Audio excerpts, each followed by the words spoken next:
Chapter 63. Could it be that it wasn't a werewolf, but a rather large wolfhound? Xiao Yu guessed. This can't be. Gu Fei felt that the quest chain was a design that the game company was proud of, so there was no need for such a nondescript suspense. The werewolf wasn't actually a werewolf, but a wolfhound that had become a demon? This was too comical. Let's see if it left any other bloodstains. Gu Fei said. That's right. We can catch it by following the bloodstains. Xiao Yu was excited. It's just a cut on its paw. It shouldn't be that exaggerated, right? Gu Fei said. Who knows? Xiao Yu had already gone off to search the area. Gu Fei was staring at the drops of blood on the ground, lost in thought. The werewolf's strength was beyond Gu Fei's imagination. It was incredibly fast, and its attack was also high. He tried his best, but he could only block it for a moment. If he really fought the werewolf, he had no chance of winning. After all, this kind of gap was something that couldn't be helped in the game. He wanted to make up for it with technique, but he had no idea where to start. Gu Fei didn't even have the chance to fight the werewolf to see through its weaknesses, and the werewolf could probably finish him off in 2 or 3 moves. But why would such a powerful boss run away? Just a cut on its paw could make the ferocious werewolf cower? This was too pretentious. Or was the baptism of fire so powerful after being coated with silver? Did the werewolf notice the silver attribute and immediately pee its pants in fear? Clearly, the werewolf's escape wasn't its own decision in this kind of situation, but a plot set up by the designer. And Gu Fei only fulfilled the condition for it to run away. This condition seemed to be for the werewolf to be injured. However, what kind of message was this plot trying to convey? Gu Fei still couldn't figure it out. There's no other bloodstains. Xiao Yu came back after crawling all over the place and said in disappointment. Let's go find the village chief. I have something to ask. Gu Fei said. Really? Let's go. Luminous Village was quiet at night. The NPCs that were originally scattered throughout the village had disappeared, replaced by the lights of various houses. In the game, players had no day or night. On the other hand, NPCs strictly adhered to a daily routine. They would come out during the day and go home to rest at night. For a moment it was hard to tell who was a human and who was a machine. He knocked on the door of the village chief's house. The village chief was as polite as ever. "Oh warrior, you're here." According to the village chief, Gu Fei had always been a warrior. What did the werewolf that killed Murphy look like? Is he wearing something on his neck? Gu Fei asked. Oh, you'll have to ask Adrian, who lives by the church. He's the only one who saw it. That night, he heard noises coming from the church and went out to investigate. In the end, he saw a werewolf kill Murphy. Poor man, he is so frightened, said the village head. Adrian. Gu Fei recalled the richest man in Luminous Village. Village chief, where is Murphy's house? Gu Fei asked again. The 3rd house by the forest. No one has been there for a long time since he died, said the village chief. Let's go take a look, Gu Fei said to Xiao Yu. Murphy's house was actually very easy to find. Among the many houses that were lit, the only one that was dark was it. After Murphy's death, this was an empty house that no one lived in. As they neared the house, Gu Fei gently pulled Xiao Yu behind him and signaled for her to be quiet. Then he guarded the flame baptism in front of him and carefully walked into the house. Xiao Yu was so nervous that she didn't even dare to breathe loudly. She didn't know what happened, but she saw Gu Fei walk to the door, put his ear to the door, and quietly listen for a moment before pushing the door open and entering. Xiao Yu nervously looked around before sneaking in with Gu Fei. Gu Fei had already lit the oil lamp in the house and was standing by the bed looking at a piece of parchment in his hand. What is it? Xiao Yu came over. It looks like a map, said Gu Fei. A treasure map? Xiao Yu was excited. Too bad there aren't any coordinates. It'll be a bit troublesome to find, said Gu Fei. Let me take a look. Xiao Yu took it. This is the main road of the village, and this looks like a church. Xiao Yu took a pen and drew on it, her mouth muttering something. I know where it is. After a moment, Xiao Yu cried out in surprise. When she turned around, she saw Gu Fei standing by the door, carefully looking outside. What are you looking at? Xiao Yu came over. Gu Fei signaled for her to be quiet. Although the people outside were NPCs, Gu Fei didn't know if making too much noise would be a condition to stop their activities. Let's go follow them and take a look. Gu Fei pulled Xiaoyu. I found the location of the treasure. Xiaoyu waved the parchment. Okay, we'll go dig for treasure in a bit. Let's follow these 4 guys first, said Gu Fei. What are they going to do? Xiaoyu asked. I don't know, but I recognize 3 of them are the type that hide from me. I've never seen the 4th one before. This group of people is really strange, said Gu Fei. Follow them, Xiaoyu said. The 4 of them quietly walked on the main road of Luminous Village, carrying shovels and other tools on their shoulders. Oh, they're not going to dig for treasure, are they? It can't be us, right? Xiaoyu said. Didn't you already figure out where the treasure is? See if they're going the right way, said Gu Fei. No, said Xiaoyu. Follow them. The 4 of them finally arrived at a mountain near the village. Somewhere halfway up the mountain, after pushing aside a layer of plants covering the hillside, the 4 of them disappeared. Look, what's that? Xiaoyu pointed. That's a cave, said Gu Fei. What are they doing here? Xiaoyu asked. How would I know, said Gu Fei. Let's go take a look? Xiaoyu suggested. Don't worry, come back in the morning. They'll leave at dawn, said Gu Fei. How do you know? Xiaoyu asked.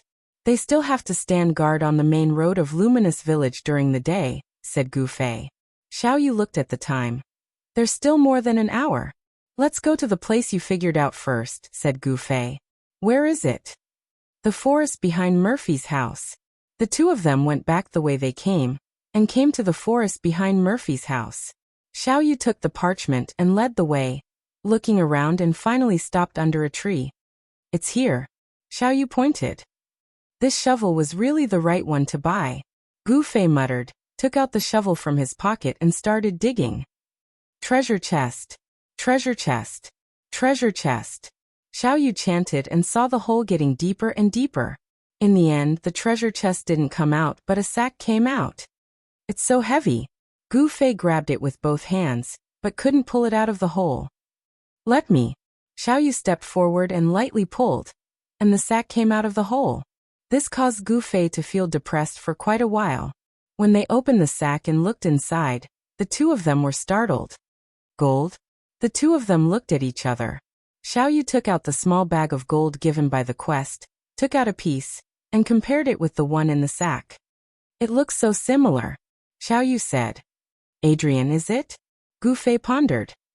Let's return the gold to him. There will definitely be a reward. Xiaoyu was happy. Did you trigger a quest? Gu Fei asked. No. If there's no quest, how can there be a reward? Gu Fei said. Then what's this for? I think this is also an important part of my quest chain. Gu Fei had a headache. There are more and more things. I'm so tired, let's rest for a while. Where to? Xiaoyu asked. The inn in the village should still be open. Let's rest for a while and wait for the sun to rise, Gu Fei said. The 2 of them arrived at the inn in the village.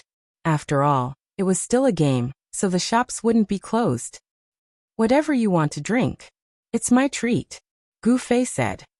I suddenly feel so sleepy, let's lie down for a while, Xiaoyu said as she laid down on the table. Gu Fei casually ordered a glass of wine, and as he drank, he pondered over his quest chain. 2 groups of villagers with completely different attitudes. Signs of an evenly matched battle in front of the church. The powerful yet unknown Murphy's strength. Murphy's corpse that had disappeared. A werewolf that ran away because of a small injury. Murphy's hidden gold. And the 4 villagers that ran to the cave in the middle of the night. There had to be a storyline that could explain all of these events. This was the perfect final storyline of the quest chain, Eddie's coat of arms. If it was just to find the werewolves and kill them, Gu Fei doubted that it could explain all of the problems. At this time, Gu Fei already had a plan in mind. Right now, all he had to do was wait for the sun to rise. As long as he grasped a few more key things, the truth might come to light. On the other side, Yi Xiaowu, who had been watching Gu Fei's quests like he was watching a movie, had already experienced too many surprises from Gu Fei. After walking around in front of the church, he suddenly ran to dig up Murphy's grave. Yi Xiaowu still didn't know if he had discovered something or if he had guessed it. He had actually killed the werewolf that had attacked him. He was only level 30. A level 30 character should have been slapped to death by that werewolf with one slap. Based on the current situation, Gu Fei's final completion rate of the quest chain could possibly reach over 90%. Not bad completion rate. This was the standard to measure the completion rate of a quest chain and determine the final reward. Killing werewolves? That was just one way to complete this quest chain. If it was Yi Xiaowu, he would know where the werewolf was and directly kill it with a single slash. Of course, this would still count as completing the quest, but he would definitely receive the lowest completion rate and the worst reward. Perfectly presenting the sequence of the entire quest chain was the way to obtain the highest completion rate.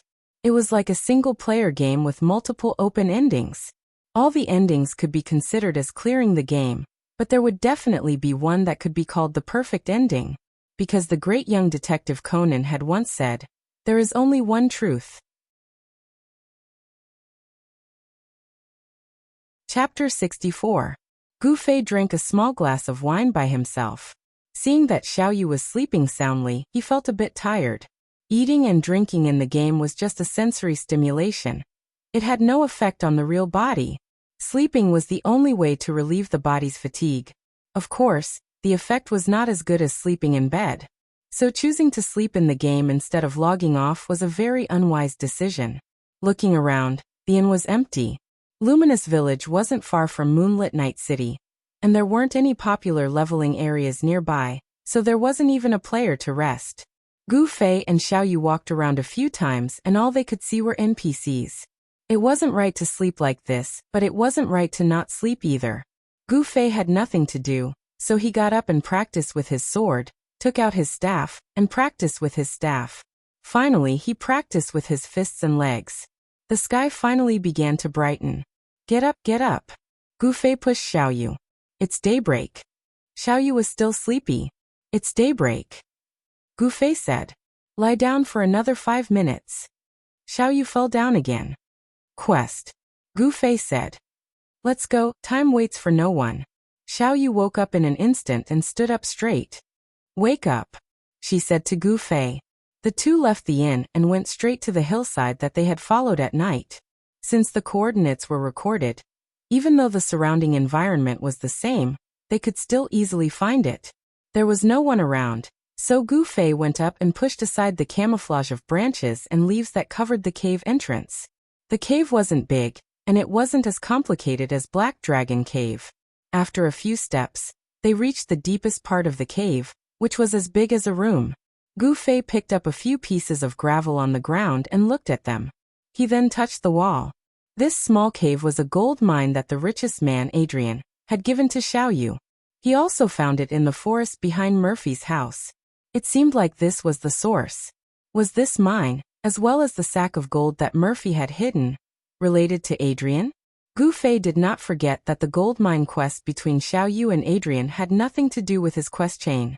In other words, because Xiaoyu coincidentally came with him, and Xiaoyu also happened to have such a mission, Gu Fei found out that Adrian had this batch of gold mines. If not for this incident, the current Gu Fei would never think of Adrian the moment he saw Jin Kuang. What is this? Just as Gu Fei was pondering, Xiaoyu found an earthen jar in the corner of the cave. By the time Gu Fei walked over, Xiaoyu had already opened the earthen jar. She grabbed a handful of grayish-white powder from within and extended it in front of Gu Fei. Gu Fei's expression turned cold. This is bone ash. Bone ashes? Xiaoyu was stunned. Dead people. If you burn it, it'll be ashes, Gu Fei said as he guarded against Xiaoyu, who was screaming and throwing the earthen jar away. However, little Yu was completely unmoved. She even asked, "Whose is this?" "This village seems to only have one dead person," Gu Fei said. "Murphy," Xiaoyu said. Gu Fei nodded. Someone dug up Murphy's body and burned it to ashes. "Why would they do that?" Xiaoyu asked. "Looks like Murphy was a werewolf," Gu Fei said. "Ah. So Murphy wasn't murdered, he committed suicide," Xiaoyu said. Gu Fei smiled and shook his head. Murphy was a werewolf. This can explain a lot of questions. He was a werewolf, so of course he could fight evenly with another werewolf. Also, he had to hide his true identity, so the villagers didn't know that he was very good at fighting. In addition, he had already been buried, but he was cremated again. What does this mean? Legend has it that when a werewolf dies, his corpse will turn into a blood-sucking zombie. In order to prevent this from happening, someone cremated his body. Gu Fei said. Who could it be? Xiao Yu asked. His own kind. Only his own kind would know his true identity and worry that his corpse would turn into a blood-sucking zombie, Gu Fei said. Is it the werewolf that killed him? Xiao Yu asked. Maybe. However, for the ashes to appear in this place, it means one thing, Gu Fei said. What is it? Anyone who would come to this mine to dig for gold is a werewolf. I suspect that it's the ones who avoided me. They're all werewolves, Gu Fei said. Ha. See, I already told you. Xiao Yu said. Gu Fei smiled bitterly. You're so smart. Xiao Yu said proudly. I already told you, I'm a mission expert. Amazing, amazing. Then what do we do next? Xiao Yu asked. This group of werewolves live together with humans, and don't seem to have harmed them. It seems like their target is the gold mine here. This mine isn't big, and if they work together, it can only hold 4 people. I estimate that 4 people come here every night to dig. But Murphy, that guy, was up to no good. He hid a bag of gold for himself. He was discovered by others and was eventually killed. I think that's about it. Gu Fei said. Werewolves are also greedy. Xiao Yu said. With so many werewolves, I don't think the mission is for me to kill them all, right? There must be another way. Gu Fei said. What do we do? Xiao Yu said. Let's find the guy who attacked us yesterday first. Gu Fei said. You know who he is?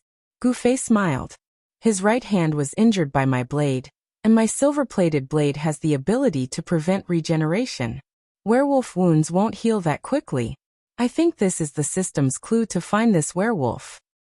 A person with an injured right hand is a werewolf, Xiao Yu said. That's right. Then let's go. The two left the mine, covered it up again and returned to the village. The NPCs in the village were all in their positions, and Gu Fei was hesitating. If he directly went up and pulled the other person's right hand to see, would it immediately lead to a fight? After thinking about it, he felt that it was better to take a peek. Fortunately, the NPCs in the game all had the characteristic of blindly gesturing when they spoke. Xiao Yu went up to talk to the people, and Gu Fei waited for an opportunity to observe from the side. In the end, all the people who avoided Gu Fei, which was the werewolves, didn't have an injury on their right hand. How could this be? Gu Fei was dumbfounded. Is there anyone else we missed? Xiao Yu asked. Gu Fei had already asked the village chief about the number of people in the village, and now that he counted, there was no one missing. The entire village was out in the sun. Let's take a look at everyone, Xiao Yu said. That's the only way. Gu Fei helplessly accepted this stupid method. These people would also pay attention to Gu Fei if he went up, but after another round there was still no one. Why not? Xiao Yu said. Now there's only one person who didn't look. Gu Fei said. Who? Adrian. Gu Fei said. All the villagers in the village were around the main road, and only Adrian was squatting in his big house next to the church. Yes.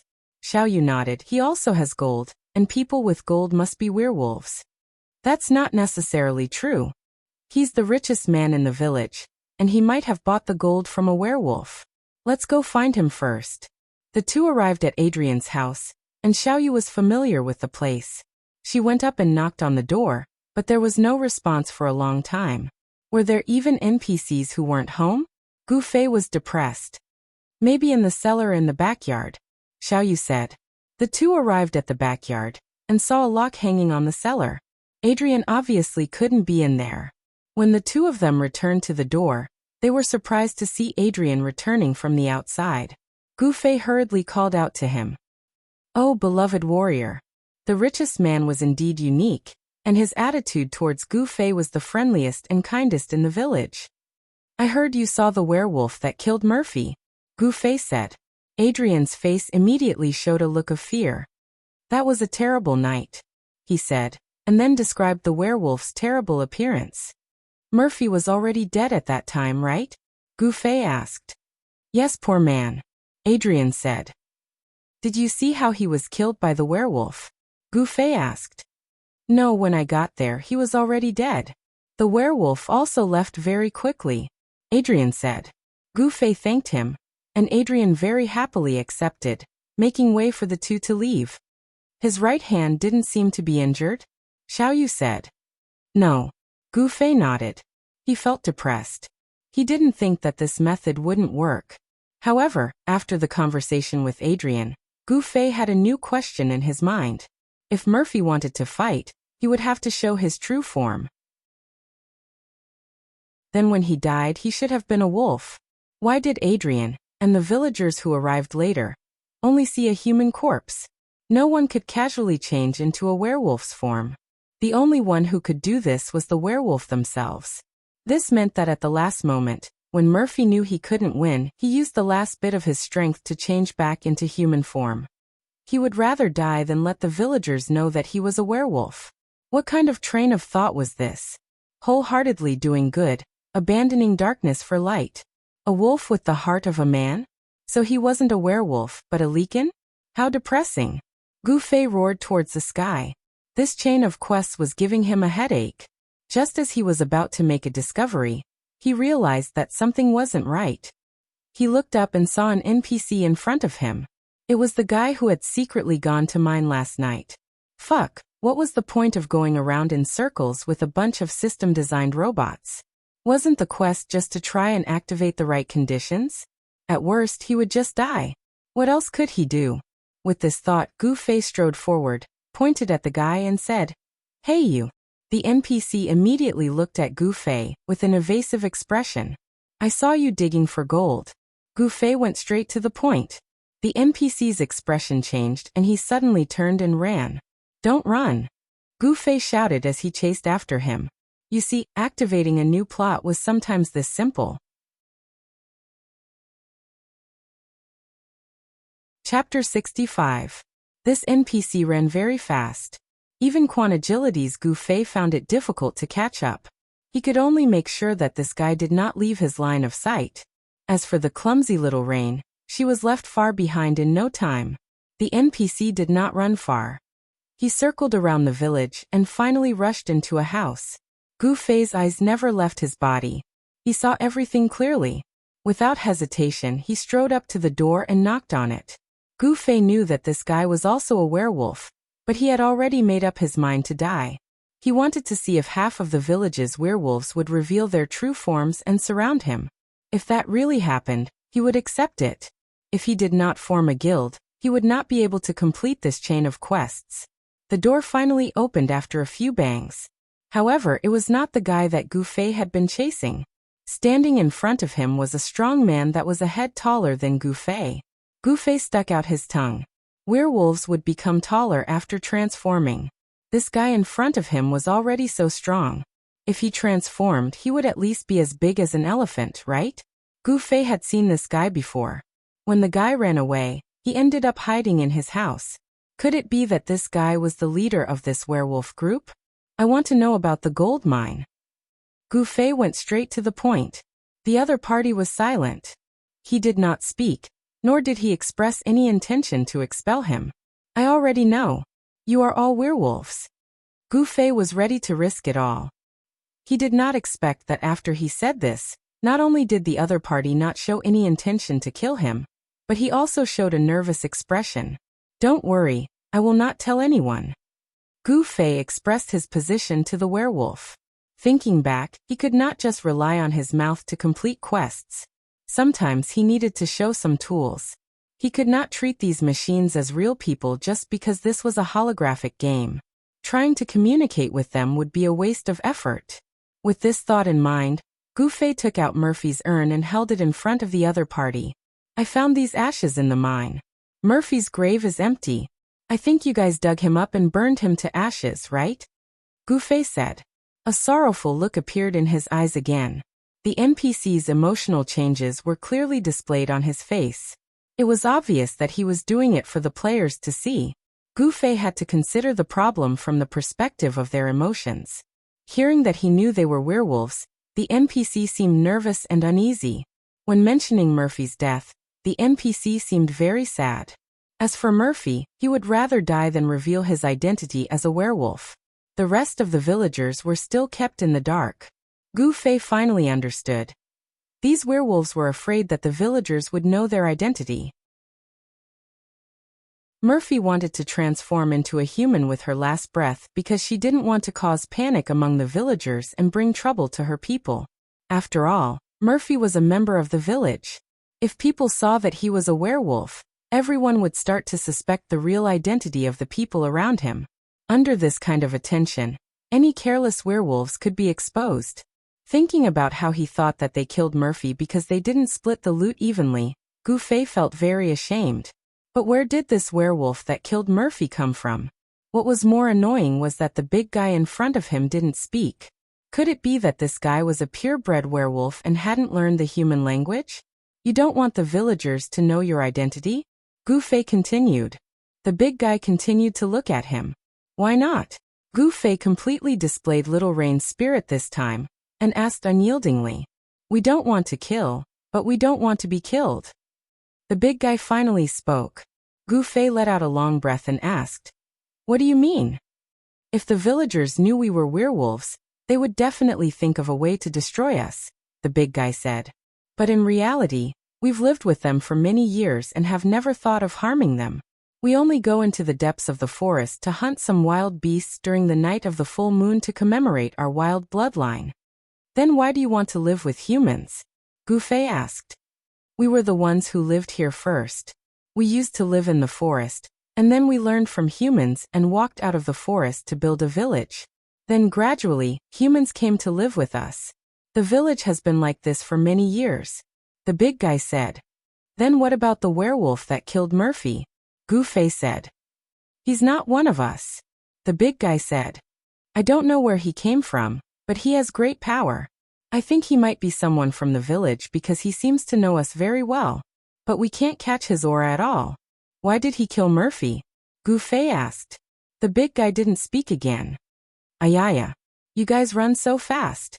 Xiao Yu's voice came from behind. She had only arrived after a long time.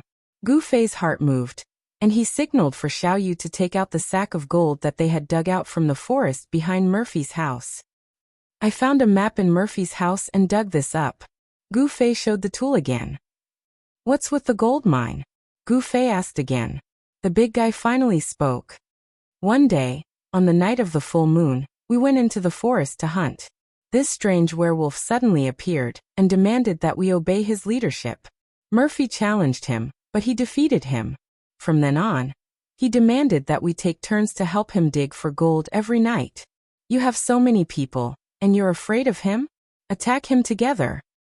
Gu Fei said. Attacking as a group is the way we deal with our prey. Werewolves can only fight one-on-one. Obeying the strongest is our tradition, the big guy said. That's how Murphy died?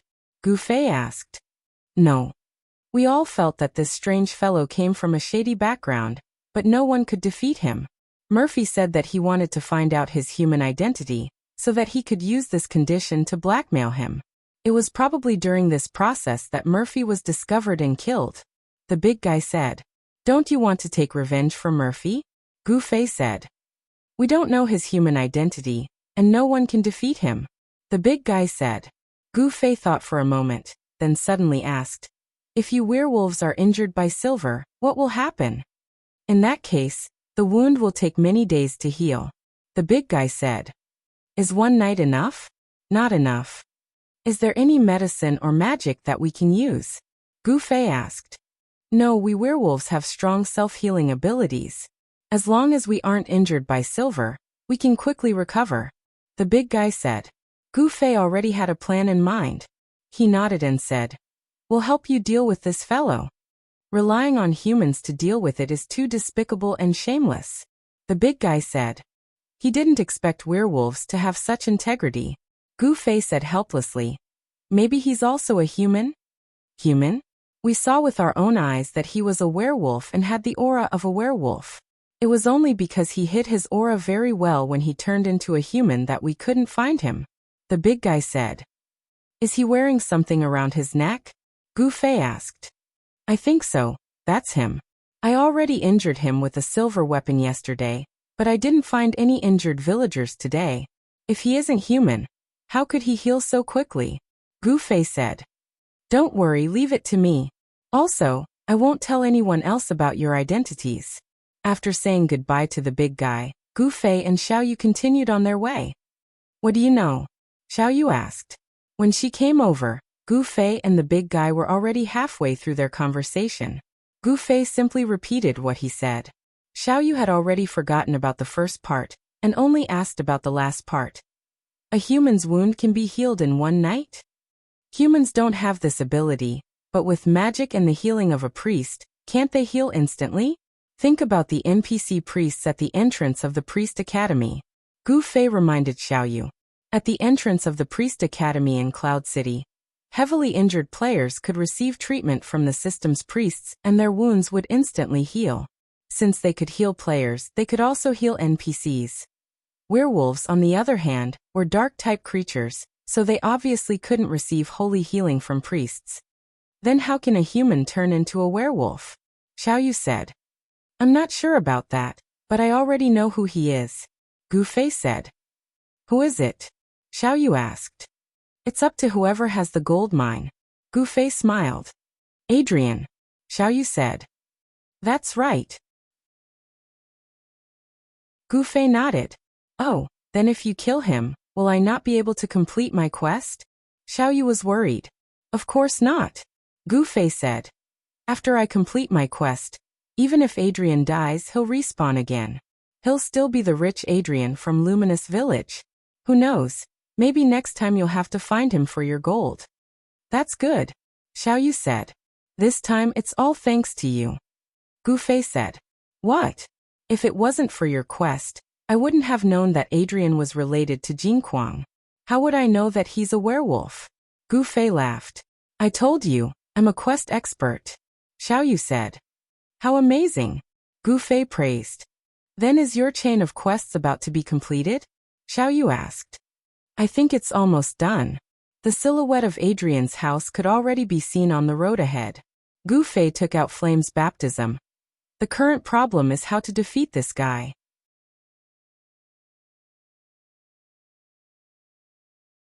Chapter 66. Gu Fei might have said that, but the reason he dared to come to Adrian was because he already had confidence in himself. Humans wanted to turn into werewolves, either through magic or tools. When Adrian turned into a werewolf, there was a strange thing on his neck. Gu Fei concluded that it was the necklace that helped him become a werewolf. When he met Adrian before, Gu Fei remembered that there was nothing on his neck. This meant that it wasn't a necklace that could be worn casually, but a necklace that would turn the werewolf once it was worn. As long as Adrian didn't have the chance to wear the necklace, he wouldn't be able to become a werewolf. Then he would be a normal human. It was that simple. Gu Fei went through his plan again, and felt that it was foolproof. Adrian's house was right in front of him. Gu Fei stretched out his hand, took a deep breath and knocked on the door. Adrian opened the door and Gu Fei looked at his neck again. It was empty. "Oh dear warrior, you're here." Adrian said the same thing. Gu Fei threw the bag of gold that he found in Murphy's place. "I already know what happened to you. This is the gold that Murphy hid. I think he used it as bait to lure you out, right? You must have been looking for it for a long time." This wasn't a meaningless move. NPCs belonged to a special group. Players could interact with them casually, but if the system judged that contact would cause them to lose health points, then the NPC would be like an individual in a safe zone.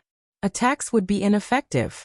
So Gu Fei had to at least make Adrian an NPC that he could kill. Adrian's expression changed as soon as the gold was tossed onto the table. "The werewolves have told me everything. I know you're behind this. You know who they are, and that they don't want to get into trouble with humans, so you use them to work for you for free. Despicable. Boring." Gu Fei thought to himself, "I'm actually teaching a robot a moral lesson. Surrender." Gu Fei revealed the flame baptism. Adrian suddenly turned and ran, but Gu Fei was prepared. He wouldn't let Adrian have any free time, even if it was just a few seconds. Wearing a necklace was enough. Adrian evaded with a swing of his blade. He was fairly agile, but he was still far from being comparable to the werewolves. He was only at the level of a bandit leader, Suitu. Little you. Block the back door. Gu Fei shouted. Got it. Xiaoyu was already in position. Before Gu Fei and Adrian had a falling out, she had already blocked the exit according to Gu Fei's instructions. Only in such a narrow space like the room could he force his opponent to wear the necklace. Gu Fei had practiced this method in the hotel last night. The lobby of the inn was about the same size as Adrian's house. As he executed his saber technique, the layers of heat waves from the baptism of fire reverberated in the room. Amidst the bright red saber light, the silver line on the blade became very eye-catching. Adrian could only dodge under the pressure of Gu Fei's blade. Fuck! Yi Xiaowu, who was admiring Gu Fei's quest besides Qianli, couldn't help but roar when he saw Gu Fei rush to the last hurdle. They had designed a necklace for Adrian that would transform once it was worn, but they didn't expect it to become a loophole. If they hadn't seen it with their own eyes, Yi Xiaowu wouldn't have believed that someone could prevent Adrian from wearing the necklace. Although the quest chain was measured by the completion rate of the storyline, there would usually be a high difficulty battle interspersed within. After all, battles were the main focus of the game. In Gu Fei's quest chain, the final battle with the werewolf was like the final boss of a game. In order to defeat it, having strength was obviously the easiest way. Apart from this, waiting for an opportunity to destroy the werewolf's necklace, or persistently stalling for time until the necklace's effects wore off were all tricks that could be devised when one couldn't defeat the werewolf directly. However, there was no way that one wouldn't even give Adrian a chance to transform. And Gu Fei had done it without a doubt. Like this, the final boss' strength was greatly reduced. Adrian's current skill was a shrunken version of Suatu's. His speed wasn't any slower than Suatu's, and he had shrunken his attack and defense. Wait! Adrian, who was already covered in injuries, yelled. After all, he was still a boss. He wasn't killed by Gu Fei in one hit like a cowardly mortal. After taking quite a few hits, he still had the strength to jump around. Gu Fei didn't stop. What if this was a trick to make him stop, and then instantly take out the necklace to transform? Do you know what you're doing? You're helping the mutated race kill your own kind. Adrian shouted as he fled. What are they? They're werewolves, savage werewolves. Gu Fei was depressed. Why was it that in the blink of an eye, it was a robot giving him a moral lesson? Let me go, and half of the treasures in my cellar will be yours. Adrian shouted. What answered him was a flash of a sword. All of it. Adrian continued to shout. What answered him was still the flash of a sword. Gu Fei didn't show any mercy. Finally, Adrian couldn't take it anymore and fell to the ground. He yelled hoarsely, "You idiot!" His hand rose and the sword fell. The world was quiet. Yi Xiaowu stared blankly at the screen. His last little trick didn't fool Gu Fei. The game designer said that when Adrian's health dropped to 1/5, he would start to bewitch the player with words. If the player thought that this was a possible quest reward, and let their guard down, Adrian would take the opportunity to go to the cellar to get the treasure and escape. This was a hard rule in the game. The player couldn't change this, so Adrian would definitely disappear. Even if the final conspirator escaped, the quest would still be completed, but the completion rate would only be 80%. This guy. Yi Xiaowu muttered to himself. Since the surveillance system didn't have voice, Yi Xiaowu couldn't hear what Gu Fei said after killing Adrian. You're the idiot. If I kill you, won't the treasures in your cellar be mine? Done. Little Rain cheered after killing Adrian. Gu Fei pulled out the quest window to take a look. The quest was still there, so there was probably some follow-up work. At least, he hadn't received any EXP reward up until now. He searched Adrian's body and found a necklace in his arms. Wolf King's Tooth. Equipment effect. Transform into a werewolf lord. Duration, 15 minutes. Cooldown 60 minutes. Gu Fei excitedly picked it up and wanted to try it out, but he received a system notification. Quest item, player can't use it. This was extremely rare in the parallel world. Even if a mage couldn't wear a warrior's armor, they could wear it on their body and press them down. Gu Fei had never experienced something like this that couldn't be worn around his neck. Little Rain wanted to take a look, but Gu Fei was also forced to stop when he gave it to her. It says it's a quest item, Gu Fei said helplessly. Oh, look through it again. Gu Fei leaned over and continued searching Adrian's corpse. Look for the key to the cellar in the back. There's a lot of money there. As expected, the key was hanging on Adrian's waist. The two excitedly went to the backyard, opened the cellar, and climbed down. There was indeed a lot of wealth, but it was all like the gold in Murphy's sack. The gold was really gold, but in the game, no one knew where to exchange it for game currency. The two looked at each other. What do we do? Little Rain asked. Can this be exchanged for money? Gu Fei asked. I don't think so. The gold in Little Rain's hands could only be exchanged for rewards when she turned in the quest, and it wasn't clear if the reward was money. A cellar full of gold, but it couldn't be exchanged for normal currency. It was an extremely painful thing. Even if they wanted to take it all away, it was impossible. Gold was extremely heavy, and even the sack from before had to be carried by Little Rain. Gu Fei could only carry it 3 steps at most. Forget it. Gu Fei sighed. Little Rain muttered. Not gold, it's trash. Not gold, it's trash. Not gold, it's trash. Thus, the two of them left the cellar. Gu Fei took the Wolf King's Fong to the village chief and told him everything. It's all Adrian's doing.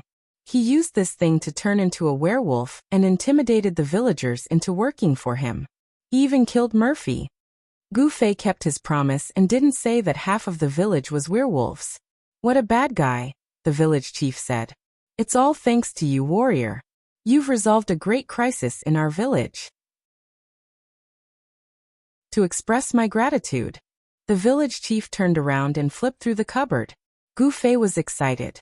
The reward was coming, and his hard work wasn't in vain. Take this robe. The village chief turned around and handed Gu Fei a robe, a mage's robe. Gu Fei was extremely disappointed. The mage's robe was just an ordinary one to hide his identity. Now, after such a hard quest chain, he was actually given a mage's robe. Wasn't this a waste? Gu Fei really hated the mage profession. He guessed that the quest rewards were based on the profession. If he was a thief, he would definitely be given a thief's cloak. Take it. The village chief said again. Little Rain was anxious. Hurry up and take it. What are you doing? Gu Fei took it with a bitter face and indifferently glanced at it. The Moonlight Night robe didn't have outstanding defense, which was a common feature of mages' robes. In addition, it had +20 intelligence, +1 spell mastery, and +10% spell attack damage. What spell mastery? Gu Fei asked as he showed it to Little Rain. Little Rain also shook her head blankly. It either added intelligence or spell mastery. It was obviously a branded mage's robe, but for him, Gu Fei sighed. But no matter what, it was much better than a beginner's robe. Just the defense alone was already high. No matter what, it was still a piece of gold equipment. Gu Fei put it on. His whole body was pitch black, reflecting the characteristics of the Night brand. It looks very evil. Little Rain commented. Gu Fei was helpless, but then he realized that the village chief had already given out the reward, but the Wolf King's Fong didn't take it. Gu Fei looked at it. It was still a quest item. Oh, could it be that if he showed it to the werewolves, he could exchange it for another reward? Gu Fei's hope was reignited.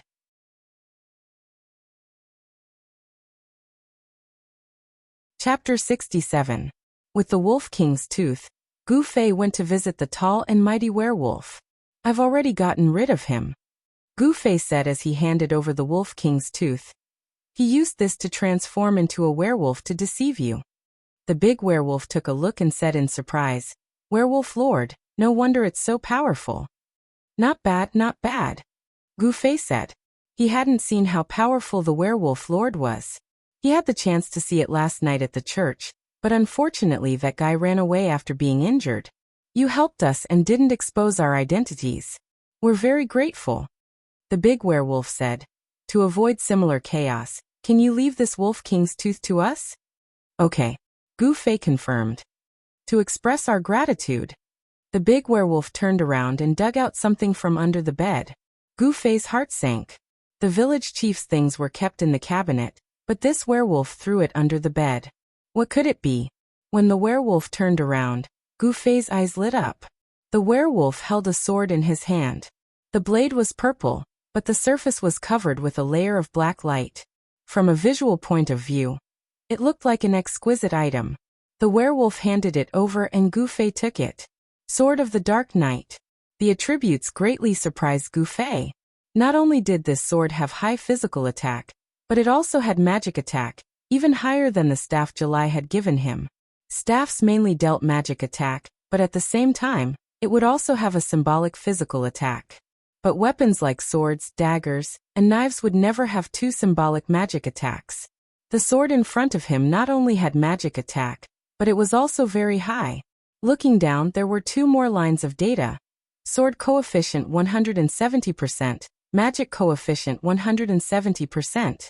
Further down, critical chance 10%, proficiency 10%, agility plus 20, intelligence plus 20, attack speed plus 20%, skill, Dark Knight. Top quality, absolutely top quality. Even if Gu Fei was a noob when it came to games, he could tell how powerful the sword was from the additional attributes. Sword Demon's Frostbite Memories was the most powerful weapon he had ever seen. Compared to this sword, it paled in comparison. No matter how powerful Frostbite's Memories was, it was only a piece of gold equipment. On the other hand, the Night Streak sword was a piece of purple equipment. Purple equipment was the equipment with the strongest single attribute in the parallel world. Only green equipment could surpass purple equipment. However, green-lettered equipment was a set, and one had to activate the dark attribute in order to unleash its full power. From a single point of view, it was still inferior to a purple equipment. Look at my sword. Gu Fei excitedly gave the sword to Xiao Yu to admire. Ah. Little Yu shouted as she watched. In the end she asked, sword coefficient, magic coefficient, what do these mean? I don't know, Gu Fei said, but it must be very powerful. Why? Because I've never seen this word on a normal weapon. Gu Fei took out the baptism of flames and checked it again. There was absolutely no word coefficient. That's awesome. Little Yu returned the sword to Gu Fei. I want to do this kind of quest too. There's a chance. Gu Fei patted Little Yu. The quest is done, Little Yu said as the two left the room together. Just as they walked out the door, a white light wrapped around Gu Fei. What's going on? Little Yu was so shocked that she had already pulled out her axe. Don't panic, Gu Fei hurriedly shouted. It's nothing. I just leveled up. Why would you level up for no reason? Little Yu asked. Gu Fei glanced at the system notification. Just as he stepped out of the werewolf's room, the system reported to Gu Fei. Quest chain, use of Eddy completed. 95% completion. Obtained experience and money. The experience allowed Gu Fei to directly rise to level 31. That's a lot of experience. Gu Fei was dumbfounded. The rewards of this quest chain were too generous. Including the village chief's baptism of flames, which increased the stats, it was equivalent to giving 4 pieces of equipment. He didn't think that there would be so much experience in the end. However, there wasn't much money. Gu Fei looked at his wallet. He only had 50 gold coins. How can it not be? Yi Xiaowu smiled bitterly when he saw Gu Fei's surprised expression. After completing a high-level quest chain that spans so many levels, it would be strange if he didn't have enough experience to level up once. Also, the last 2 rewards of the quest were a few attributes. Spell Mastery, Sword Coefficient, and Magic Proficiency.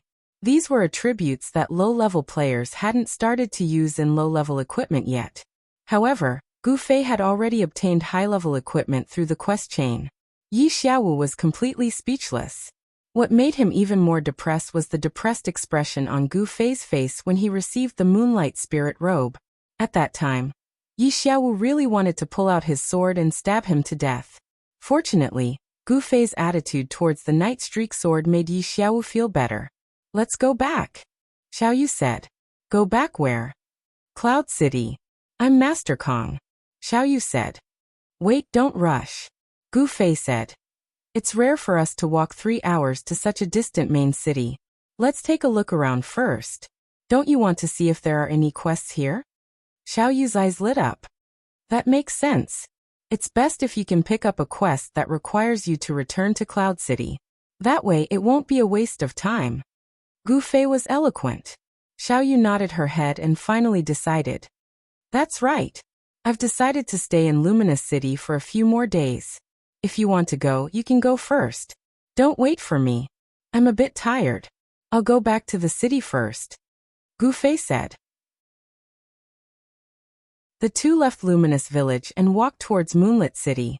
The players in the Moonlit City area were just like the leveling area. They were very tough.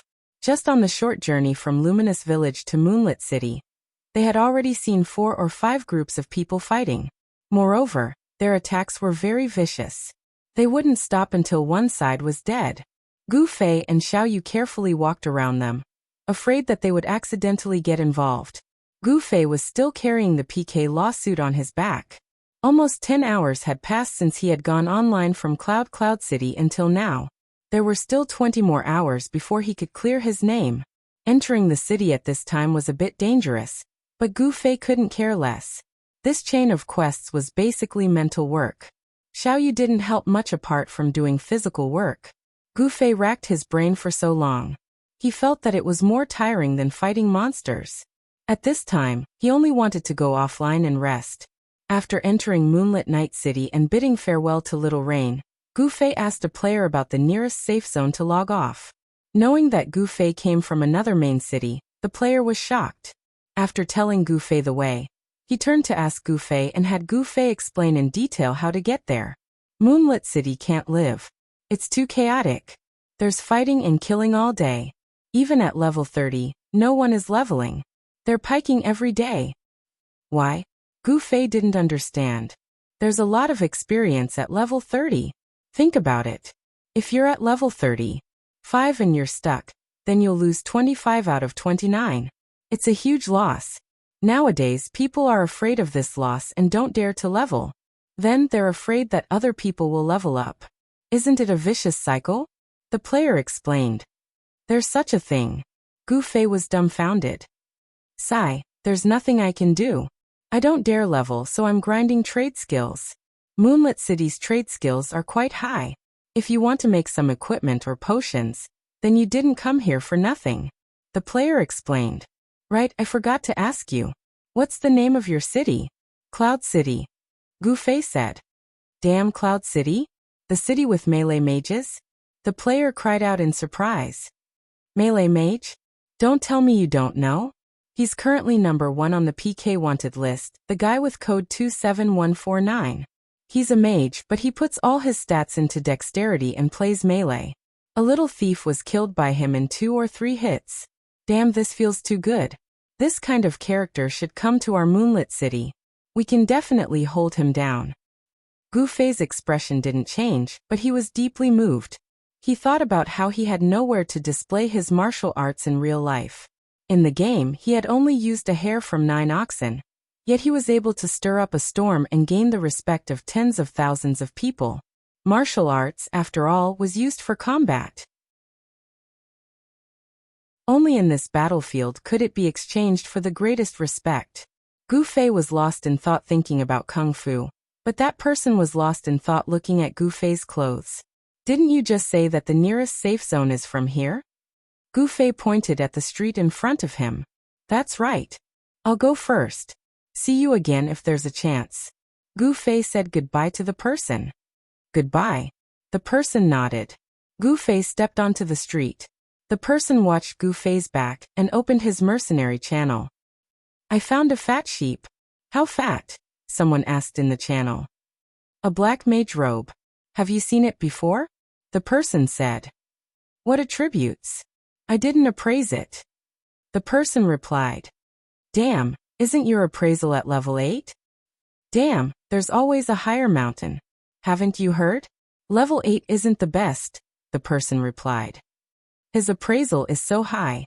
I'm afraid he's not a small character. Can we provoke him? Don't worry. No problem. I don't know why this person came from another main city. He's alone. If we don't kill him, who else can we kill? Hurry up. He's going to the offline zone to log off. Which line is he going? C line. Damn, isn't that still far away? Then hurry up. I'll catch up. The person entered stealth mode and slowly followed behind Gu Fei.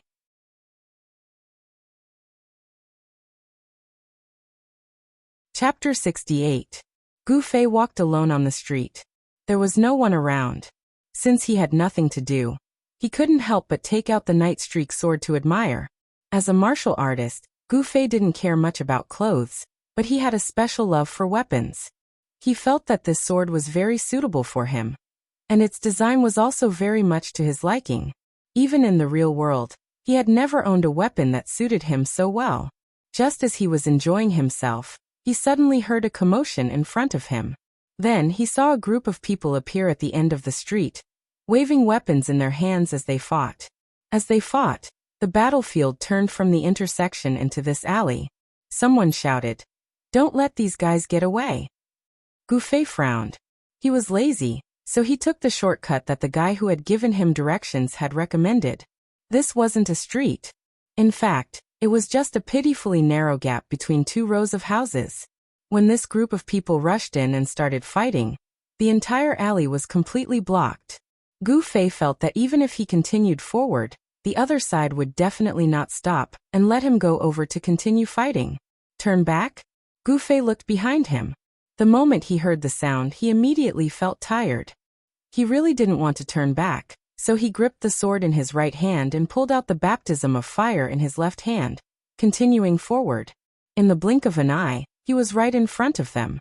Naturally, the two fighting parties had noticed Gu Fei. Their hands seemed to relax slightly. Gu Fei, however, seemed to not see the people fighting here. He lowered his head and walked forward. "Ah, be careful," a man on the left shouted. Just as he thrust his dagger forward, Gu Fei's men forced their way between the two of them. However, even though this person shouted to be careful, his hands did not seem to have any intention of stopping. Gu Fei didn't care about this person's attitude. As he approached, he raised the baptism of flames in his left hand and blocked the incoming attack. Then he took a step forward and moved out of the range of the two's attacks. "Ah!" This time, the guy on the right screamed again. He raised his greatsword above his head and smashed it down. Gu Fei didn't dare to block this kind of heavy warrior's attack head-on. Seeing that the two people in front of him had stopped fighting, he quickly took a step forward. With a whoosh sound, the giant sword brushed past the back of Gu Fei's head and swung down. At this moment, he extended his left and right hands simultaneously, just in time to block two attacks from his left and right. He took a step forward and dodged another pair of attacks. In the blink of an eye, he had already passed through three groups of people. Gu Fei dodged, blocked, and evaded. His pace fluctuated between fast and slow as he forcibly passed through two groups of people fighting.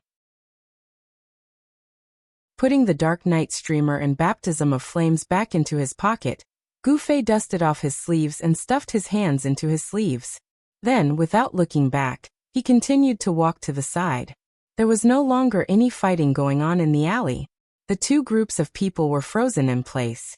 After staring at each other for a moment, everyone still hadn't figured out what had just happened. That person? He walked over. One person looked at the weapon in his hand and doubted this fact. It seems like he walked over? Another person answered this question with the same doubtful tone. How did he walk over? Another person continued to doubt. It seems like that, then ouch. This person had been imitating Gu Fei's movements just now, and it could be considered quite lifelike. Suddenly, a pained expression appeared on his face as he held his waist. What's wrong? Everyone was shocked. I twisted my waist. This movement is extremely difficult. You guys try it, this person cried out. And so everyone tried. In the end, half of the people couldn't do it at all. The other half twisted their waist because they used too much force. The degree of twisting depended on how much force they used. Ouch! Ouch! A group of people cried out in pain. What's going on? A figure gradually appeared out of thin air and ran over. It was the guy who had given Gu Fei directions. Because walking speed was greatly reduced in stealth mode, he could only stare at Gu Fei from afar, and the further he stared, the further he went. When he turned into this alley, he realized that there was no trace of Gu Fei. His group of brothers immediately showed themselves and ran over while babbling. That guy left. So many of you didn't stop him? This person was surprised. More than 10 brothers, and half of them seemed to be injured. Everyone's face turned red. How should they explain this? They had let Gu Fei pass without even realizing it. This injury was caused by themselves in the process of thinking about it. It was too embarrassing. What's that guy's profession? Someone tried to change the topic. Yeah. What profession? He has a very strange skill. Seeing someone else do something that they couldn't, everyone was sure that Gu Fei must have a special skill that they didn't have. That person? Is he a mage? The guide said with some guilt. I thought you couldn't identify him? Someone said. How do you know he's a mage? Didn't you see he was wearing a mage robe? The guide replied. Who said that wearing a mage robe means he's a mage? None of us think he looks like a mage. Someone said. Yes, he's not a mage. Besides, it's hard to tell if it's a mage robe. It's black. You didn't identify it, someone added. Black mage robes had indeed never appeared in the game so far. Players all thought that mages and priests were recognized as holy professions and wouldn't be dyed black. Things like black were probably reserved for rogue professions that were literally wretched. The guide stammered and didn't know what to say. In the end he said, if it's not a mage robe, then what's his clothes? No one could answer, but someone added, the sword in his hand is super cool. I've never seen it before either. Fuck, stop talking nonsense. Hurry up and chase. Someone shouted. Hurry up. Where will he go next? Someone took out a map. I gave him directions. He should be like this. The guide gestured on the map. But he's already seen us. I'm afraid he'll recognize us again, someone said. Looks like we can't pretend it was an accident. Let's do it openly. Someone said. Everyone nodded. Mask your face. Someone said. Everyone excitedly took out triangular masks from their pockets. Their expressions were very sincere. Thank you, players from Cloud City, for coming up with such a good way to hide our identity. We'll be on the road to prosperity from now on, someone said solemnly. Thank you. Everyone nodded. This is our first time using it. Be more professional. Don't let the players from Cloud City laugh at us, this person said. Everyone nodded solemnly again. Very good. The man looked around at his brothers and took out a piece of paper from his pocket. On it was written the number 27149. This is the first Grandmaster of our sect. Although we don't know his name or what he looks like, his glorious record of 15 PK points per day will remain forever. I hope he will bless us. After saying that, the man lit the note on fire. Everyone clasped their hands in front of their chest and silently prayed. Someone broke the silence and raised his hand. Boss, I heard that this person didn't even pick up the dropped equipment. He doesn't seem to be in the same profession as us. Don't be so calculative. Just make do, Boss said. Everyone continued to pray. The ceremony ended. Gu Fei, who was 100 meters away, sneezed the loudest he'd ever sneezed since he entered the game. How are you guys? Boss asked. They all had the same posture, one hand holding a sword, the other hand on their hips. They were the ones who imitated Gu Fei's movements and twisted their bodies. We're fine. This is our first masked mission. We definitely want to participate, they declared. Very good, Boss nodded. Next, everyone get ready. Mask your face. Once the boss gave the order, everyone covered their faces with a mask. Let's go. We'll let the players of Cloud City see the masked professionals from Moonlit Night City, Boss shouted. Let's go. Let's go. The group of bandits set off valiantly. Boss, on the other hand, frowned. Half of the group still had their hands on their hips and were twisting as they walked. It was really an eyesore. The entire group's image was ruined by them. But then he thought about it. No one would be able to recognize them if they covered their faces, so what? Masked faces were really good. They couldn't lose face even if they wanted to. Boss exclaimed in admiration. He felt even more admiration for the inventor of the mask. Just in case, I'll put another one on. Boss put another mask on top of the mask. He was very pleased. This was definitely a trick that the inventor couldn't have thought of. The dozen of them rushed out of the alley and immediately attracted the surprised gazes of the players on the street. But it was clear that the dozen of them knew that they couldn't lose face even if they wanted to, so they ignored the gazes and continued on their path. Who are these people? A player asked. Black Hand Mercenary Group, someone replied. How do you know? Some of them are wearing a mercenary group badge. I recognize them, this person said. They're not even taking off their badge, and why are they covering their faces? Are they idiots? Probably. The team continued to move forward. Suddenly, a player walked out from the side of the street and grabbed a masked person who was hurrying forward. Coward! I'm here. Didn't you say you would give me 2 rolls of hemostatic bandages yesterday? Give them to me. I'm not a coward. This person's voice was calm. I know, I called you coward savior. That word is too annoying. It's convenient, the person said. How do you know it's me? Coward savior was surprised. I recognize your equipment. By the way, what are you guys doing? The person asked. Boss. I've been exposed. Coward Savior painfully said in the mercenary channel. As a member of the masked clan, you can't even hide your identity. I'm sorry, but you're not a qualified member of our mercenary group, the boss said coldly. A cruel system prompt sounded. Coward Savior was kicked out of the mercenary group. Fuck. I'll kill you. Coward Savior removed the mask on his face and pounced towards the player who exposed his identity. Ignore him and continue forward. The boss stopped a few hesitant players. Boss, I see him. He's in front. A player who was walking in front reported. Scatter and surround him. We can't let him enter the safe zone. If we miss this opportunity, we won't get another one. The boss ordered. Go, go, go. The crowd dispersed and someone shouted.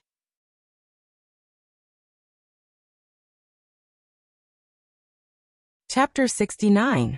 Gu Fei exited the alley and walked on the street. Just as he was about to reach the offline safe zone, he suddenly sensed a strange movement beside him. He looked around and saw a silhouette flash past him and rush into the alley in front of him. The silhouette then stuck out half of its head. Its target seemed to be him. What's going on? Gu Fei turned around and looked again. The 2 nimble heads retreated into the wall cooperatively. Gu Fei turned around and suddenly turned around again. The 2 heads showed off again. Gu Fei was in pain. He couldn't find peace anywhere he went. Where there are people, there will be martial arts. As he thought about it, Gu Fei pulled out his new night streamer. While thinking about it, Gu Fei had already pulled out his new night streamer. To put it nicely, it meant that the sword was elegant and focused on technique. In reality, it also meant that the sword's practicality and lethality were inferior to the saber in actual combat. The saber was mainly used for slashing while the sword was mainly used for stabbing. It went without saying which was easier to deal damage and more powerful. Although the sword also had the ability to slash, in reality, only one side of the blade was used for slashing. On the other hand, the sword had to be double-edged, which not only increased the difficulty of making it, but also decreased the sword's resistance. Therefore, on the battlefield, the position of the sword was eventually replaced by the saber. In the end, it was more of a symbol of status. The saying that scholars carried swords and warriors carried sabers came about from this. Of course, Gu Fei's goal in learning martial arts was not to go on the battlefield. As a researcher, he had dabbled in many kinds of martial arts. The sword was the most common thing, so of course he had learned it since he was young. There was a saying in martial arts. It's easy to change forms but difficult to change the force. People who studied hard and fierce martial arts would often be confused when they were suddenly taught Taiji fist. It was the same for the transition between the saber and the sword. Gu Fei was regarded as a talented person by his family because of his talent in this area.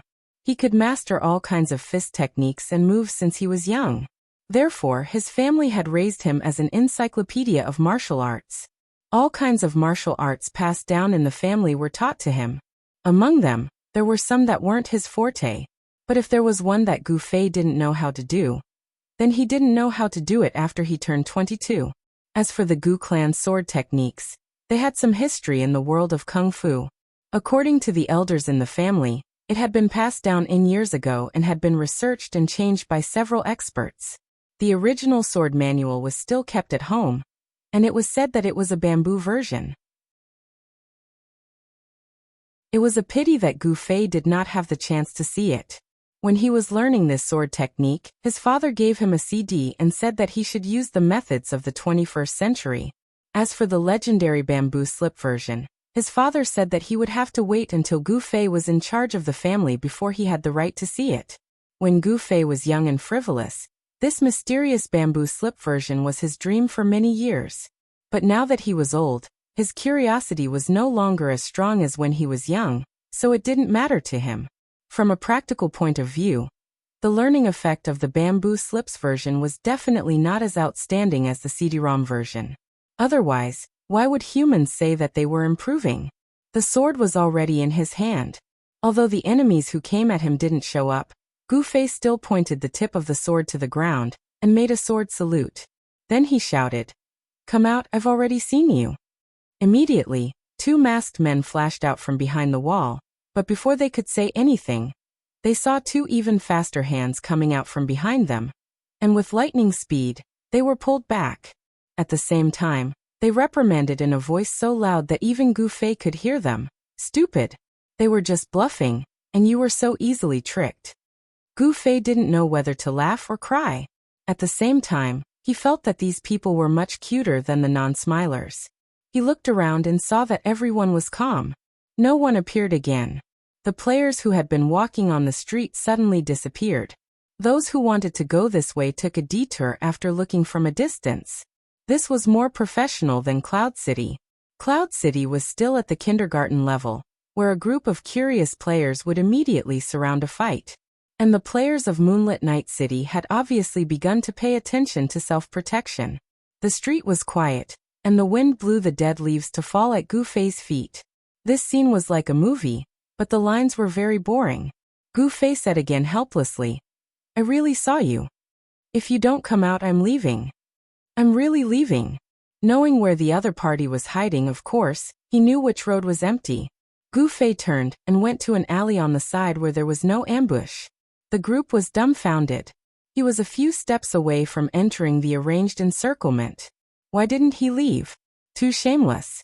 Everyone thought in grief and indignation. As the boss, he had to be good at adjusting his state in such an awkward moment, and welcome new challenges. The boss of the Black Hand mercenary group stood out without hesitation and shouted, "Wait!" Gu Fei turned back, and all the guys hiding in the corners, roofs, and doors came out. The situation was a bit awkward. They originally wanted to surround Gu Fei, but now it was a standoff. Gu Fei was on one side, and everyone else was on the other. "Who are you?" Gu Fei asked as he retreated. "Black Hand mercenary group."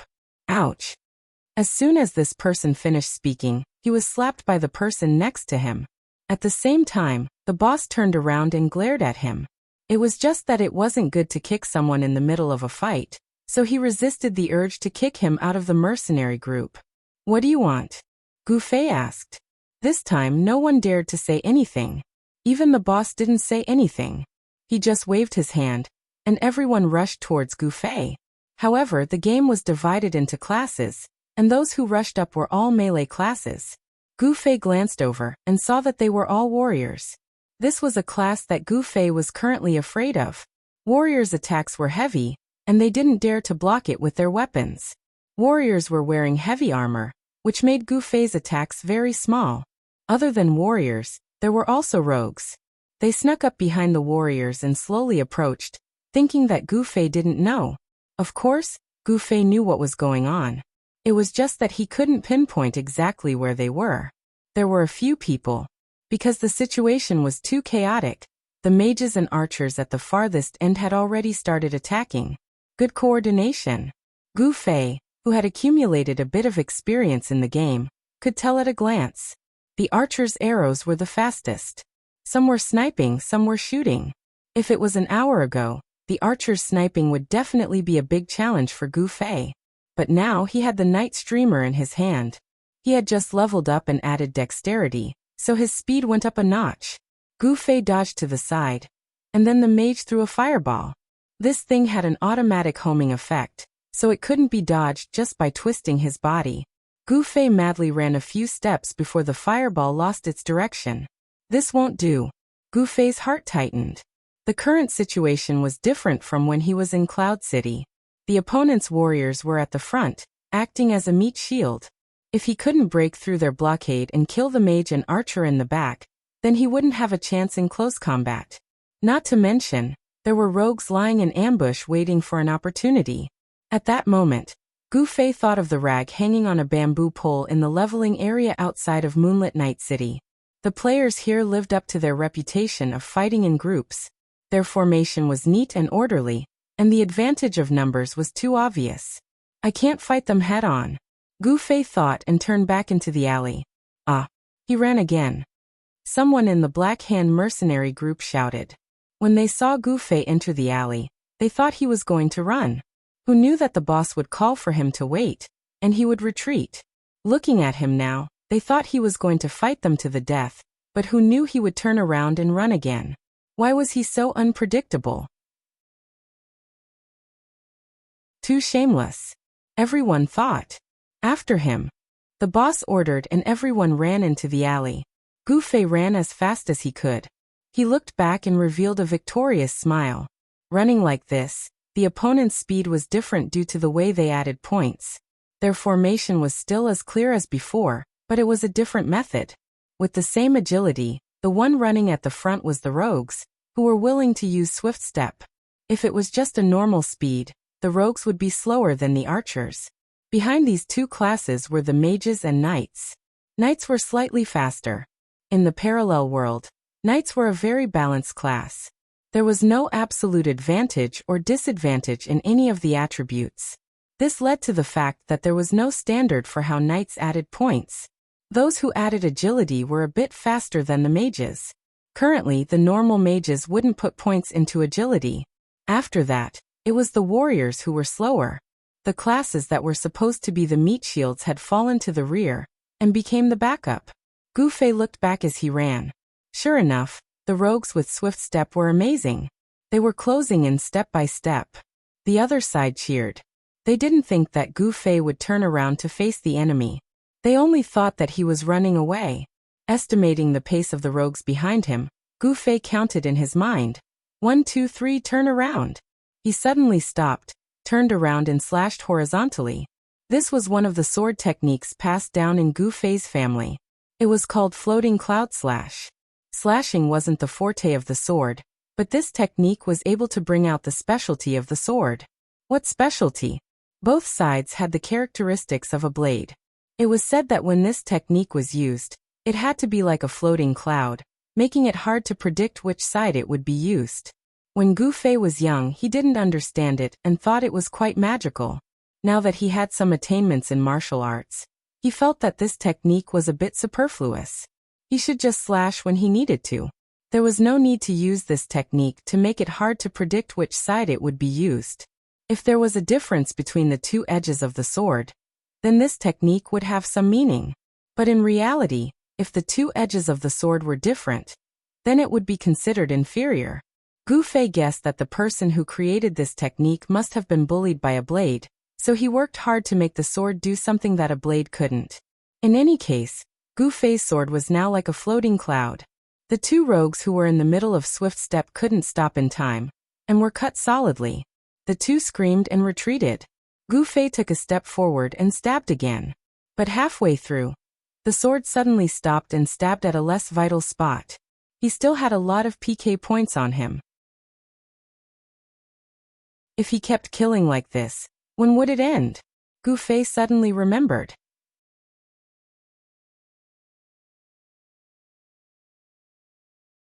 Chapter 70. Gu Fei had a total of 15 PK points. Up until now, he had washed away 5 points, leaving him with 10 points. There were over a dozen enemies in front of him. If he killed them all, his PK points would reach a new peak. His legend of 27,149 would be broken by 27149. This was too arrogant. Gu Fei. What made it even more unreasonable was that Gu Fei still didn't know why these people were looking for him. Just now he didn't say anything before attacking. The online world really was too illusory. There was no need for excuses. Worried that his PK points would increase again, Gu Fei let go of the crippled thief in front of him. Dark Streak's attack was extremely high. For the current players, it wasn't something they could handle. This was especially true for thieves with low health. The one on the right had taken 2 hits. If he took another hit, he would undoubtedly die. Seeing that Gu Fei wasn't going to attack him, he immediately retreated with an ashen face. What's wrong? His companions that arrived later still didn't understand the situation. I almost died. This person said. How? Everyone was shocked. Seeing how fast Gu Fei was running, they all thought that he had added his points into agility. Seeing the sword in his hand, those with experience deduced that this person was a knight. Those that had deduced that he was a mage were rolled their eyes. But even if he was a knight, since he had added his points into agility, his damage shouldn't be so terrifying. Thinking about it like this, the problem could only be with that sword. I was scared to death. If he had used Blessing of Power, I would already be dead.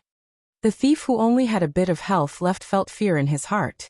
At this moment, the other thief retreated with an ashen face. Hurry, hurry, use heal. The thief roared. Unfortunately, the cleric hadn't arrived yet.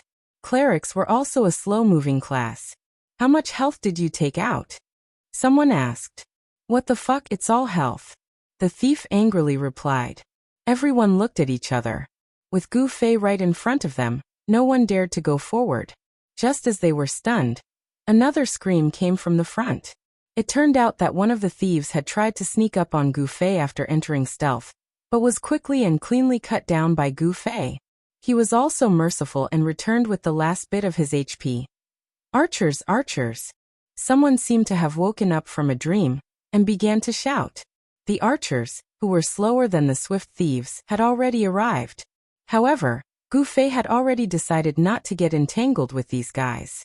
After knocking over a few guys who were closing in on him, he turned around and ran. Go, go, go. The thieves once again shouted the command to charge. The archer began to shoot as he ran, and the arrows fell like rain. However, snipe was currently the strongest skill of the archer class, so they couldn't use it while they were moving. They could only use normal attacks. At worst, they could launch the lowest level powerful arrow. This was just a skill with higher damage than normal attacks, so it didn't pose much of a threat to Gu Fei. Braving the hail of bullets, Gu Fei turned into another alley at the entrance of the alley ahead. Don't let him get away. The guy who rushed at the front was the one who added the most agility. He shouted for his companions to cheer him on. He was the first to appear at the intersection. With a very elegant posture, he leaped sideways and flew out like a fish. He pulled his bow diagonally and was about to shoot an arrow. The purpose of this posture was obviously not to hit Gu Fei, but to look cool. But with such a difficult maneuver, even an Olympic champion probably wouldn't know where to shoot the arrow. In the game, there was a certain system to help correct the craft of archery. After all, it would take a certain amount of time for the players to learn how to shoot, let alone shoot accurately. However, even with the system's help, it was not meant to serve the players endlessly. As soon as this guy performed such a difficult move, even the god system immediately abandoned him. Flying in the air, he drew his bow, but he could not find the target. Since the purpose was to look cool, he did not care about anything else. With a whoosh, he released the arrow. Then there was a slash in the wind. Gu Fei wielded his sword with both hands and slashed down with great force. The poor archer was only halfway through his act of looking cool. After leaping into the air, he had to do a forward roll to land perfectly. In the end, he was hit by Gu Fei's sword in the air and landed vertically with a lazy donkey roll. Too shameless. This person did not even let the other person finish his move. The who is here? Gu Fei thought, you almost shot me. Stop, be careful of an ambush. A few archers came up from behind. The one in front stretched out his arms to stop the ones behind him. The one who was still rolling in the front was furious when he heard this. He was only lying down. He was not dead yet. These guys were actually going to give up on him. It was hateful that his act of looking cool had turned into a water test. "Fuck, come and save me," he shouted. The people behind him were quick-witted. It was fine if they did not show their heads. The lazy donkey's rolling legs were still in the alley. A guy very nimbly dashed forward, grabbed the lazy donkey's rolling legs, and pulled him back with a whoosh. That was close. This person praised himself. He thought that if he hadn't acted in time, the lazy donkey rolling would have been beheaded. But this way, they lost the possibility of determining Gu Fei's movements. They stared at each other for a few seconds and said in unison, "Is he still there?" No one dared to look. If the opponent was sticking close to the wall, wouldn't he be in close combat if he went out? Would a close combat archer still have a way out? Knocking an arrow, drawing the bow, and shooting required time. In gaming terms, an archer's normal attack required time to cast a skill, and it was very easy to be interrupted. "Retreat, retreat," someone said in a low voice. They retreated to the other side of the wall. This way, at least they wouldn't be too close to Gu Fei.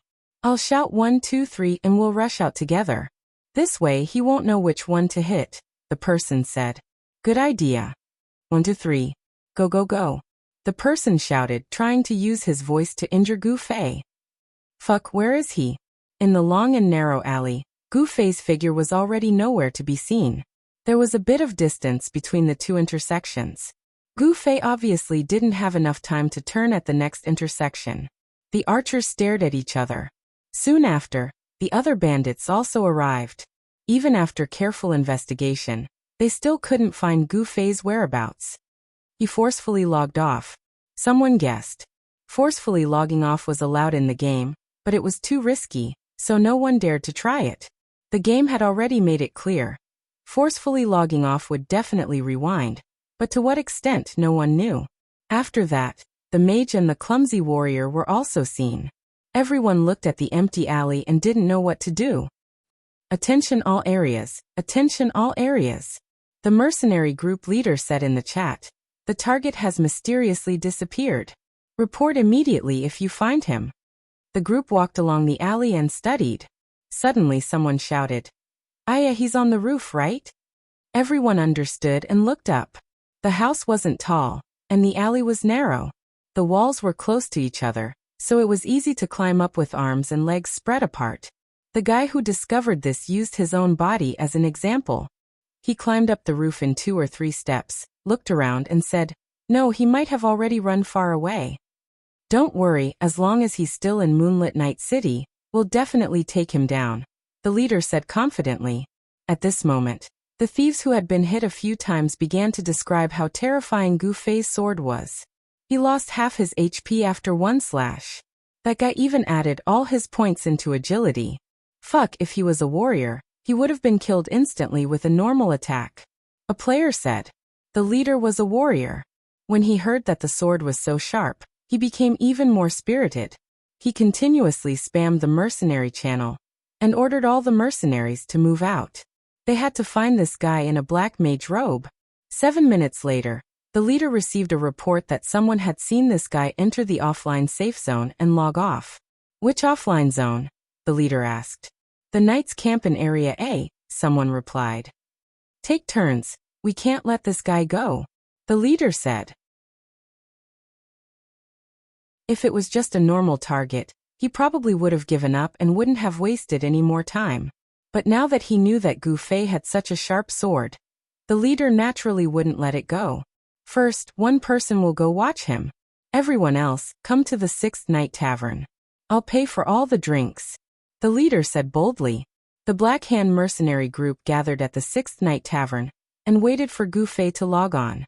After logging off, Gu Fei prepared to take a nap. But from how Gu Fei chased after him until he logged off, it could be seen that Gu Fei was a person who couldn't keep things in his heart. At this time, he had PK points, so it was inconvenient for him to do anything. It was like a fishbone stuck in his throat, and he had to get it out. After leaving the game, this feeling became stronger and stronger. Gu Fei knew that he had this problem. From a medical point of view, it was a bit of OCD. He immediately ignored it and forced himself to sleep. When Gu Fei returned to the game, the biggest change in the game was that there were a bunch of drunkards in the Sixth Night Tavern. I bet this guy won't show up for another hour. A drunkard said drunkenly. Yeah, this brat, he made us wait for a day and a night. We can't let him go. This person was calculating the time in the game. As for the eyes they left in the offline area, they had also brought alcohol with them. At this time, he had already drunk too much and was squatting in the corner, dozing off. He didn't even notice Gu Fei swaggering in front of him. Staying in the offline safe area was also considered time to wash off his PK points. At this time, Gu Fei wasn't in a hurry to go out. He still had some questions to ask.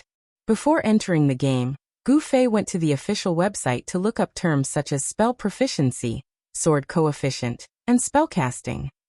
In the end, he didn't find anything. He had no choice but to trouble Hongchen Yixiao again.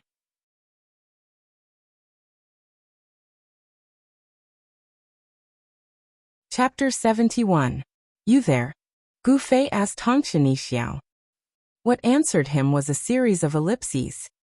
Gu Fei answered with a question mark. You don't come to the temple for no reason. What do you want?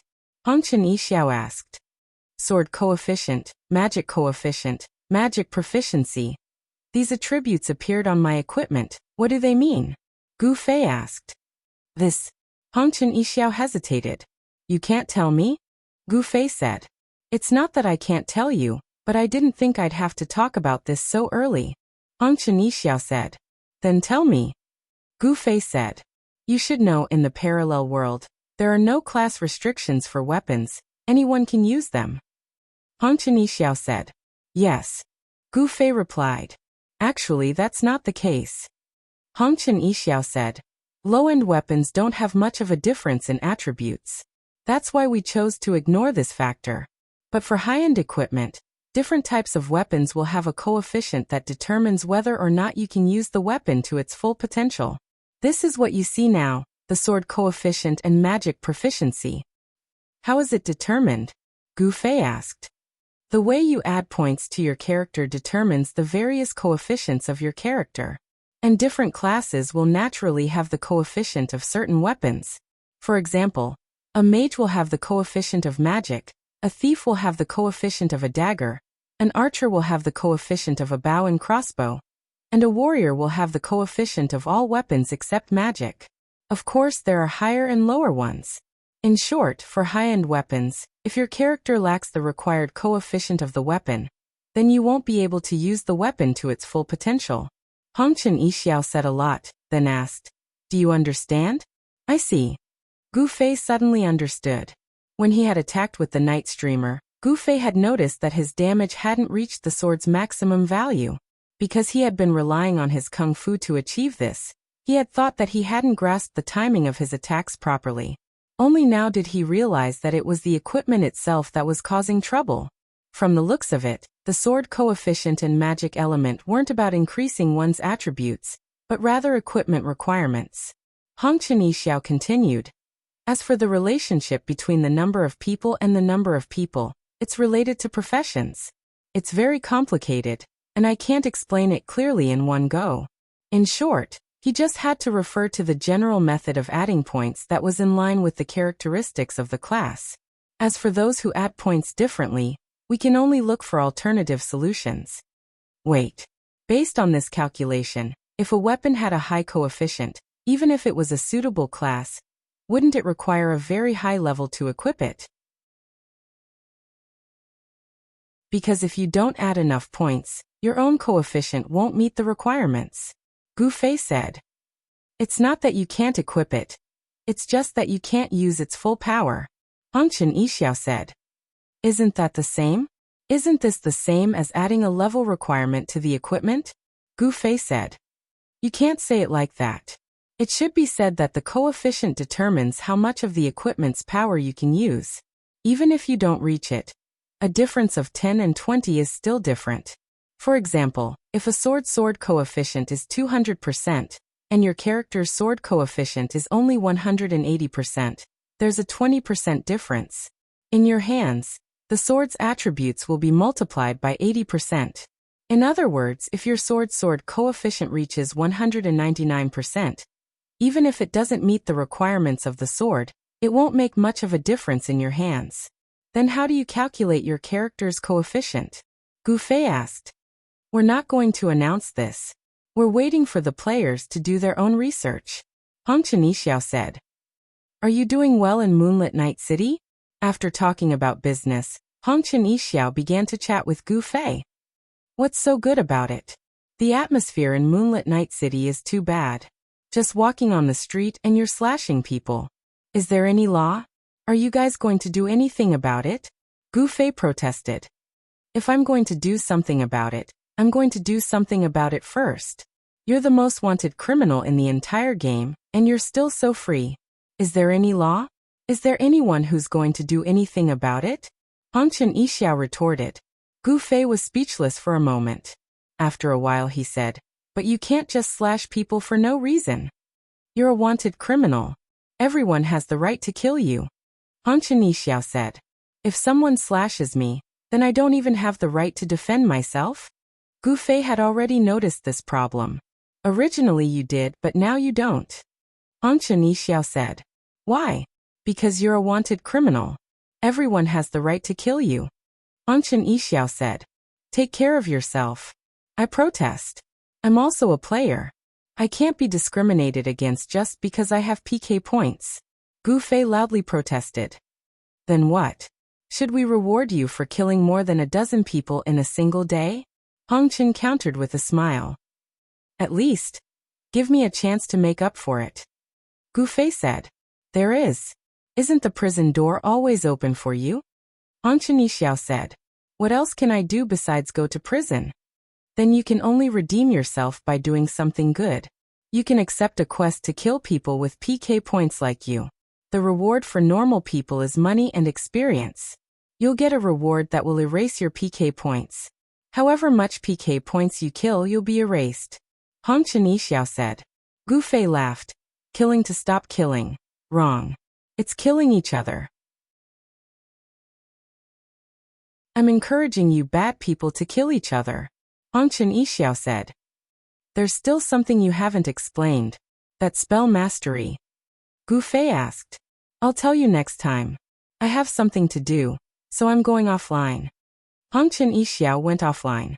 After ending the conversation with Hongchen Yixiao, Gu Fei looked around and saw a guy curled up in a corner. He looked pitiful like a little boy selling matches. He immediately took 2 steps forward and said, Brother, can I ask how to get to the place where the quest is issued? The person raised his head. His eyes were sleepy and his mouth reeked of alcohol. He mumbled, on 4th Night Street. Thanks. Then he patted the person's shoulder. Brother, if you want to sleep, go offline. Don't stay here. It's uncomfortable. It's okay. I'm waiting for someone. The person said. A man wearing a black mage robe.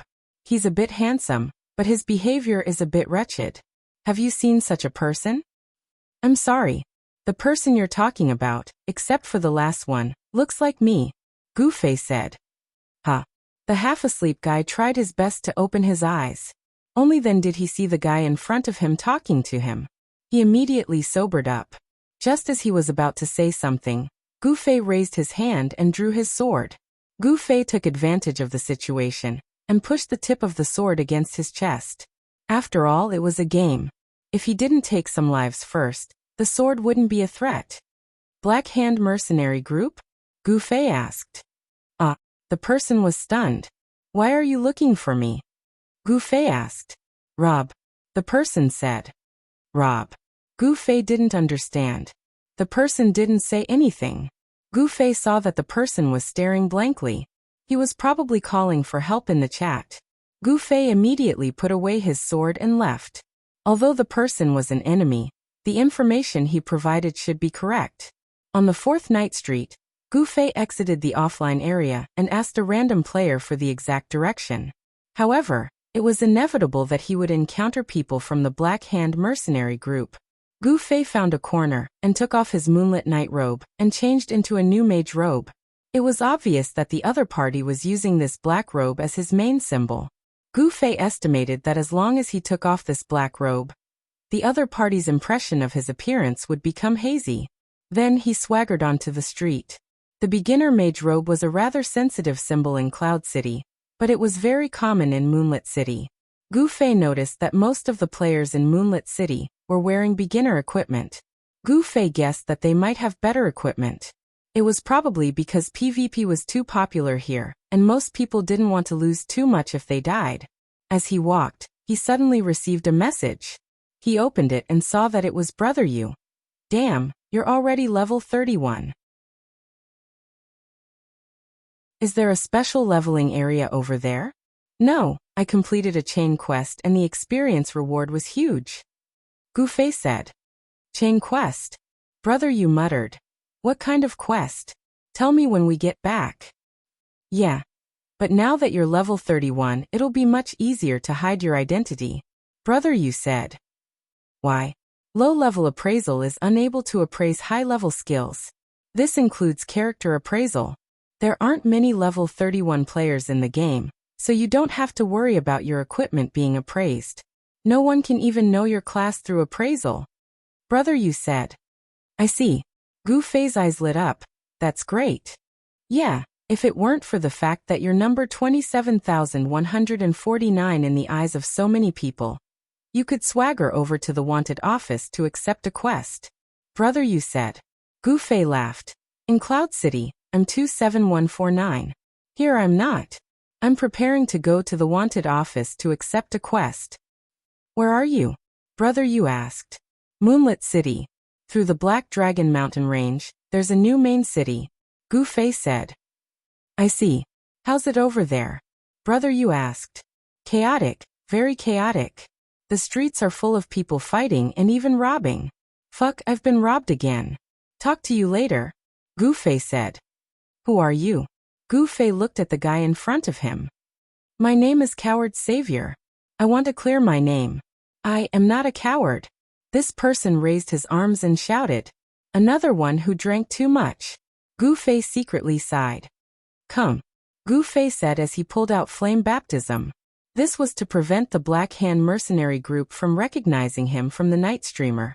Gu Fei didn't know that the guy in front of him was also a member of the Black Hand mercenary group.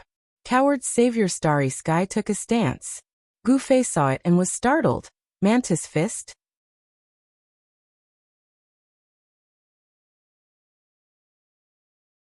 Chapter 72. There are no cowards in Kung Fu. To be able to recognize my Mantis Fist, your eyesight is worthy of my praise. Savior of the Coward's eyes lit up when he heard Gu Fei's words. Gu Fei was speechless. The Mantis Fist stance was too vivid. What's more, the guy in front of him had done it so well. Anyone who had seen a few movies involving the Mantis Fist would be able to recognize it at a glance. It was really not worthy of praise. If that's the case, Gu Fei said as he stuffed the baptism of fire back into his pocket and got into a stance. Also a Mantis Fist? Savior of the Coward was stunned, then said. You don't just imitate others. That's too shameless. I'm not imitating. Gu Fei was stunned. Not imitating? Then what are you doing? Savior of the Coward's two broken arms supported his body in front of him. His whole body swayed forward and backward. I'm not imitating you. Gu Fei was about to explain when he heard his opponent shout. Whatever, watch my fist. Then he rushed in front of Gu Fei and punched Gu Fei's face. What nonsense are you doing? Gu Fei raised his hand and slapped his fist away. Good boy, you have some skills. Savior of the Coward's agility was obviously not low. After his fist was blocked, he followed it up with another. Gu Fei paid attention to his feet and suddenly didn't know whether to laugh or cry. He bent his body to dodge the punch and at the same time, swept his leg across the ground and kicked Savior of the Coward to the ground. Do you know the Mantis Fist or not? Gu Fei shouted at him. Why not, hey? Savior of the Coward laid on the ground and even posed like a mantis. Then, with a shout, he flipped over and got into a stance again. Gu Fei took a few steps back and Savior of the Coward immediately followed at full speed. Stop! Gu Fei shouted as he pushed his hand forward. The Coward Savior stopped in his tracks and asked blankly, What? Gu Fei walked up to him and patted his arm, saying, "Your upper body stance is the seven-sided mantis fist, but your lower body." Gu Fei used his foot to kick the coward's savior's calf and said, "You don't even know the 7-star steps? Have you learned the 7-sided mantis palm?" "What step?" 7-star steps. "What's that?" Gu Fei took 2 steps back and pulled out the baptism of fire. "Take it. Real kung fu relies on your fists." Savior of cowards clenched his fists. Gu Fei rushed up and kicked the coward's savior to the ground, stomping on him. "I'll teach you to insult kung fu again. How dare you insult kung fu again? Ah, don't step on it anymore, or I'll get angry." The coward's savior shouted. Gu Fei was a full agility mage, and his attack power came from his weapon. Although he was stomping on the enemy with his feet, the damage was not enough to break through his defense. Although the coward's savior looked miserable, his HP did not decrease at all. "I've been angry for a long time," Gu Fei shouted. He also knew that his attacks did not do any damage, but this way he did not have to worry about accidentally stepping on the PK points on his back, so he stomped even more boldly. At the same time, he took out the night streamer. With the agility of the sword, he could stomp a few more times in a minute. "Ah!" The coward's savior shouted and suddenly reached out to grab Gu Fei's right leg. Gu Fei was startled, and then he felt a strong force rush over him. He was completely unable to resist and was thrown out. Gu Fei, who was in the air, balanced his body and landed steadily, but found that he could not use any strength at all. In this moment of surprise, he was thrown to the ground. His HP dropped by more than half in the blink of an eye. It was just a fall, but it had such high damage. Gu Fei, on the other hand, understood because he was quite familiar with this game class.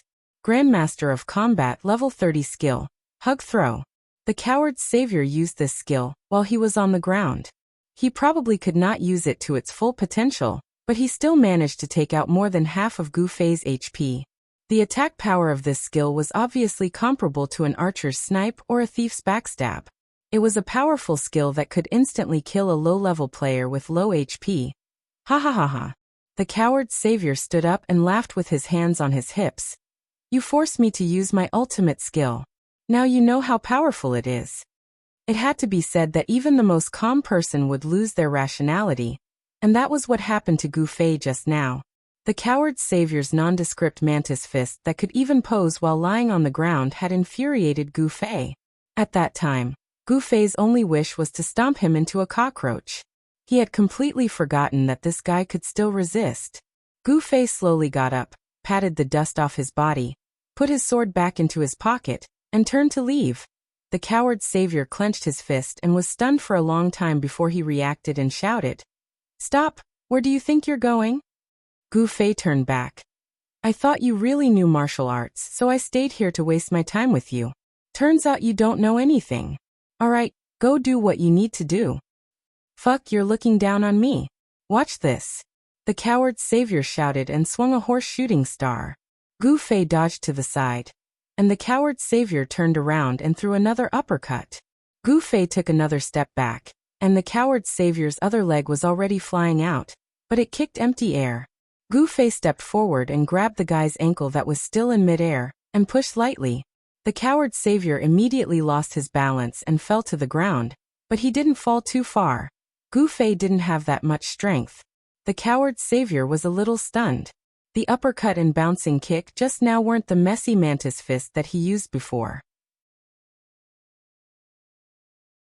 These were Grandmaster of Combat level 12 and 18 skills, respectively. In gaming terms, an uppercut would knock the opponent into the air, followed by a bouncing kick, and then followed up with a horse shooting star before the opponent landed. This was a combo unique to Grandmasters of Combat. In the end, Gu Fei seemed to have only lightly moved 2 steps before dodging it. "You know martial arts?" The coward's savior suddenly shouted. Gu Fei nodded. "Take me as your disciple." The coward's savior said. "Are you kidding me?" Gu Fei said. "If you don't take me as your disciple, I won't get up." The coward's savior lay on the ground and didn't get up, rolling around. Times were changing. Gu Fei sighed. In the past, when people begged to be apprenticed, they would kneel and not get up. Now that it was the new era, kneeling wasn't popular anymore.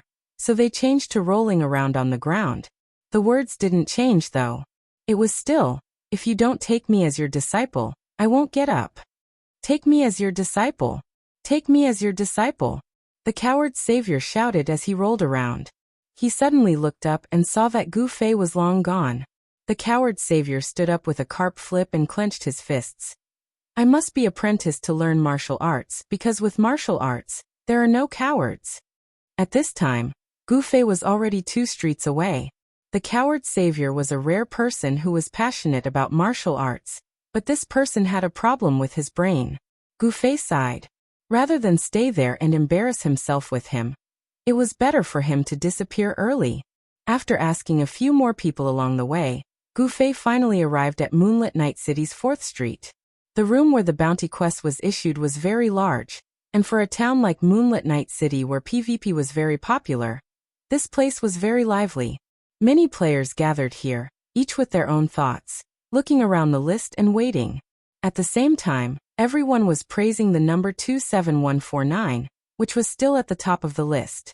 Although it had already been reduced by 5 points, there was currently no one in the entire game with a PK value in the double digits. Gu Fei's PK value of 10 was still at the top. Gu Fei was very worried that some incompetent person would accept the quest. Fortunately, such an unfortunate thing did not happen. Looking at the bounty list, he chose to arrange it by area. The player at the top of Moonlit Night City had a PK value of 4, number 29527. Without hesitation, Gu Fei chose to accept the quest. The system immediately informed Gu Fei of the things to take note of when accepting the bounty quest. This quest could only accept 1 target at a time, and the quest could not be cancelled. When the target's PK value dropped to 0 or was arrested by others, the quest would automatically end. Gu Fei left the bounty quest office. Not long after, the system sent the coordinates of 29,527 to Gu Fei in the form of a message. Gu Fei perked up and ran towards the coordinates. Based on the direction of movement and the changes in coordinates, Gu Fei determined that the coordinates were within the city. 5 minutes passed, and the coordinates were sent again. Gu Fei pulled it out and was shocked. Compared to the last time, this person's coordinates had not changed at all, which meant that this guy stayed in the same place for 5 minutes. How arrogant. Gu Fei, in order to clear his PK value, he had run away. How nice was this guy? He was actually squatting in the same place without moving. Wasn't he afraid of being chased? Gu Fei felt strange and suspected that this was a trap. As he thought about it, he was already getting closer and closer to the coordinates. Looking ahead, he saw a tavern. Still drinking in a tavern? Or is there a trap inside? Gu Fei circled the tavern twice, but he did not enter. Gu Fei watched as many players casually entered and exited the building. He could see the serial number 29527, but the other party didn't know that he had accepted the quest to capture him. Thus, the theory that he had set up a trap shouldn't be valid. With this thought in mind, Gu Fei stepped into the tavern. The tavern opened by the system was a hall with many small tables. Gu Fei immediately saw 29,527 sitting at one of the tables, drinking and laughing with the people around him. The players entering and exiting the tavern only glanced at him. It was unknown if they knew that he was Moonlit City's top wanted criminal, but no one paid him any attention. What's going on? Confused, Gu Fei walked up to the bar and asked the system NPC for a drink. After taking a sip, he looked back and saw that the person was still chatting with the others. He was less than 2 meters away from him. He could reach out his arm and slash at him. Screw it. Gu Fei made up his mind. Although he felt that something was off, in order to clear his PK value, he had to go even if it was a dragon's lair or a tiger's den. Gu Fei shot forward like an arrow and swung his flame baptism with all his might. 29527 was knocked to the ground on the spot. The surrounding players were in an uproar. 29527 fell to the ground with the stool. He did not resist at all. He only looked at Gu Fei in shock. What are you looking at? Were they not mentally prepared to sit here and wait to be caught? Gu Fei felt strange, but his hands did not stop. He stepped forward and slashed twice, shouting, 29527, it's you, right?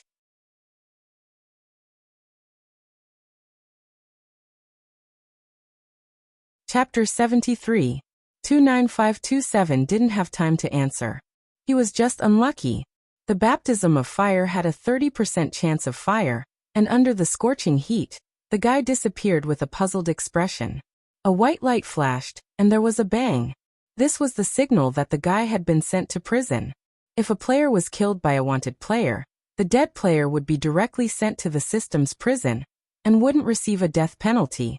Because they were fleeing and being chased, it was like resisting arrest, so the jail time in this situation was different from the jail time of surrendering. Surrendering and going to prison would erase 1 PK point per hour, which was faster than escaping in the wild. After being chased and sent to prison, it would erase 1 PK point every 2 hours, which was the same as escaping in the wild, but losing freedom was very pitiful. 29,527's situation was 4 PK points, and he would have to go to prison for 8 hours.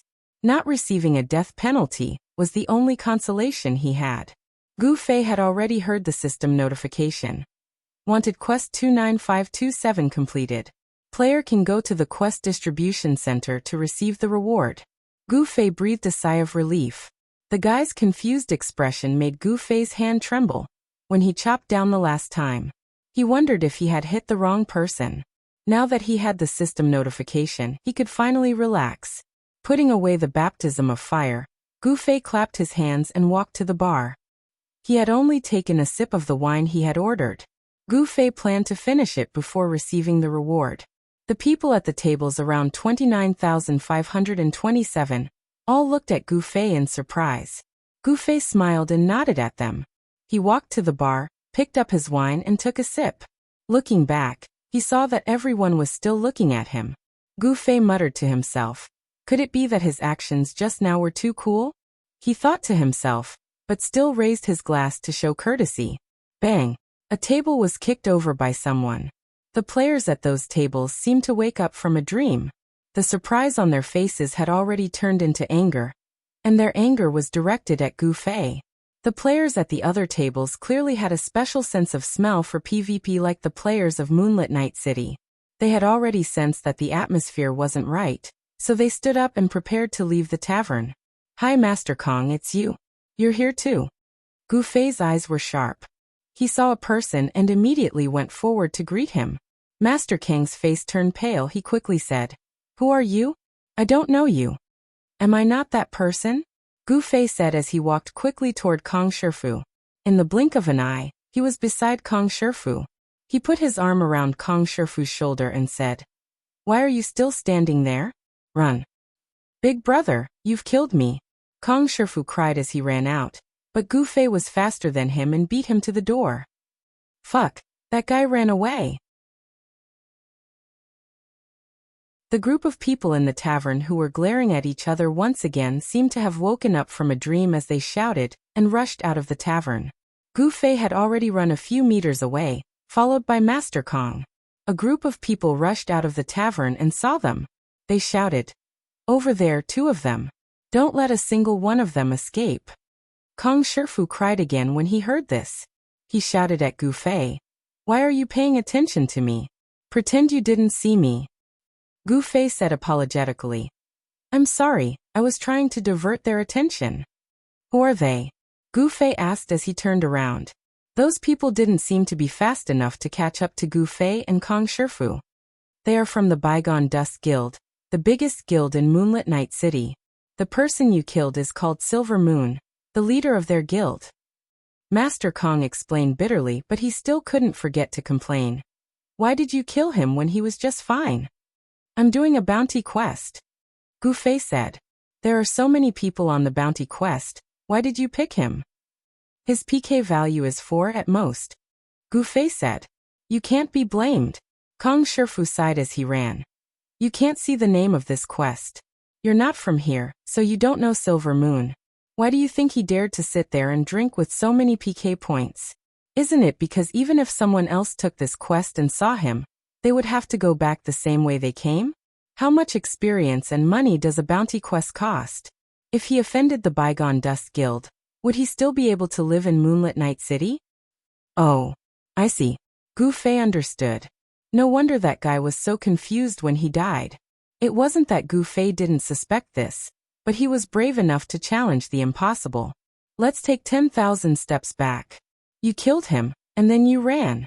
You even drank, and you even greeted me. If I die because of you, how am I supposed to live? Kong Shifu cried again. It's okay. Come with me to Cloud City in 2 days. They won't chase after you, will they? Gu Fei said. Who knows? Kong Shifu said. Fuck, is there a need for that? Gu Fei was shocked. We can't understand the feelings of these PK maniacs. They're always worried about not having an excuse to PK.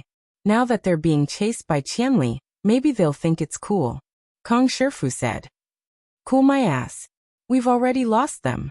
Gu Fei looked back, but the group of people had already disappeared. Kong Shifu was a thief, and Gu Fei was an agility mage. Neither of them were slow. The group of people clearly didn't have such extreme agility, so they couldn't catch up to them. What do we do now? Maybe we've already been surrounded. Kong Shifu said. I'll teach you. If you change your clothes and cover your face like this, they won't be able to recognize you. Gu Fei said as he covered his face and put on the Lunar Night Spirit robe again. Cover my face? Isn't that too obvious? Kong Shifu said. No, there are many players in Moonlit Night City who are covering their faces today. Gu Fei said.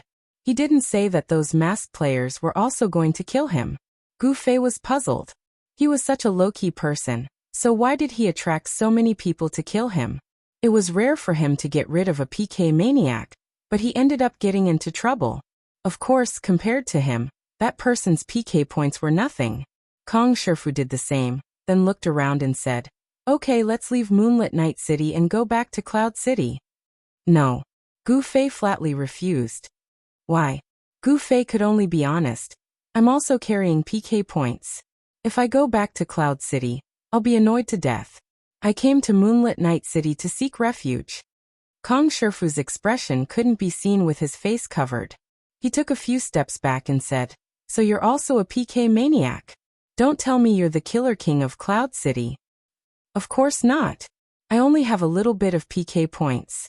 Gu Fei lied against his will. He felt that Kong Shifu seemed to be a little too sensitive towards PK. He probably suffered quite a bit because of this, and now he was like a frightened bird. Since it's like this, I'll go to Cloud City first. I just need to go through Black Dragon Mountain Range, right? Kong Shifu said. Yes, go. Gu Fei nodded. Be careful. If there's a chance, we'll meet again in Cloud City. Kong Shifu's tone was as if he couldn't see Gu Fei anymore. After saying this, he turned around and disappeared into the street. He's still sneaking around. Then why did he need to hide his face and change clothes? He should just sneak out. This person is too careful. Gu Fei said as he turned around and left. His destination was 4th Night Street, the wanted mission office. He had just caught a murderer and hadn't received his reward yet. Gu Fei walked briskly towards the quest office. Along the way, the players he met all cast confused glances at him. Black Hand Mercenary Group. Gu Fei explained to these confused players. But everyone was still confused. Along the way, Gu Fei had spread a lot of rumors about this. He was even a bit worried for his fellows in the Black Hand Mercenary Group. He believed that if a masked man did something big in Moonlit Night City, the Black Hand Mercenary Group would be the first suspect. The mission office was just up ahead. As soon as Gu Fei turned around and showed his head, he immediately shrunk back. He saw a few familiar faces. They seemed to be the ones he had seen in the tavern before. A few of them were crouching in front of the mission office, playing with their weapons. It seemed like they already knew that Gu Fei had received a wanted mission to kill their guild leader. They also knew that he would have to come back after completing the mission and receiving his reward, so they were waiting here. What Gu Fei didn't understand was why they didn't hide in their houses, but stood outside with such obvious intentions. Could it be that the average IQ of Moonlit Night City's players was low? When their IQ was low, it was inevitable that they would use force to solve problems.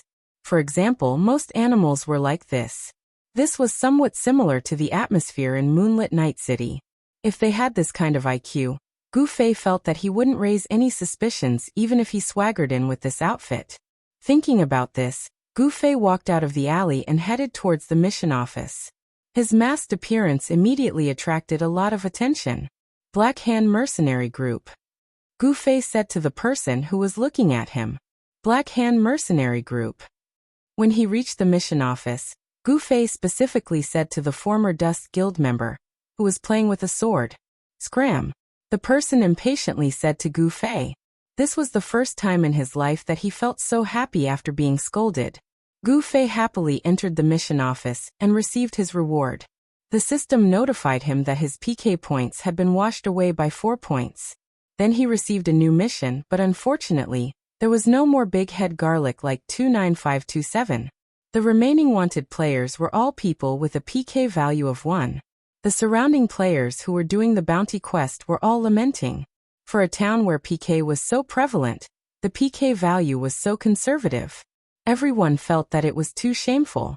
Gu Fei randomly chose 1 and walked behind everyone else. When no one was paying attention, he changed into a new mage robe and walked out of the mission office.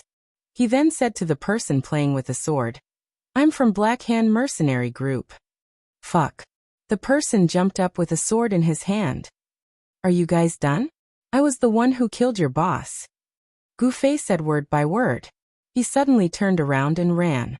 "Fuck, don't let that guy get away," the person shouted.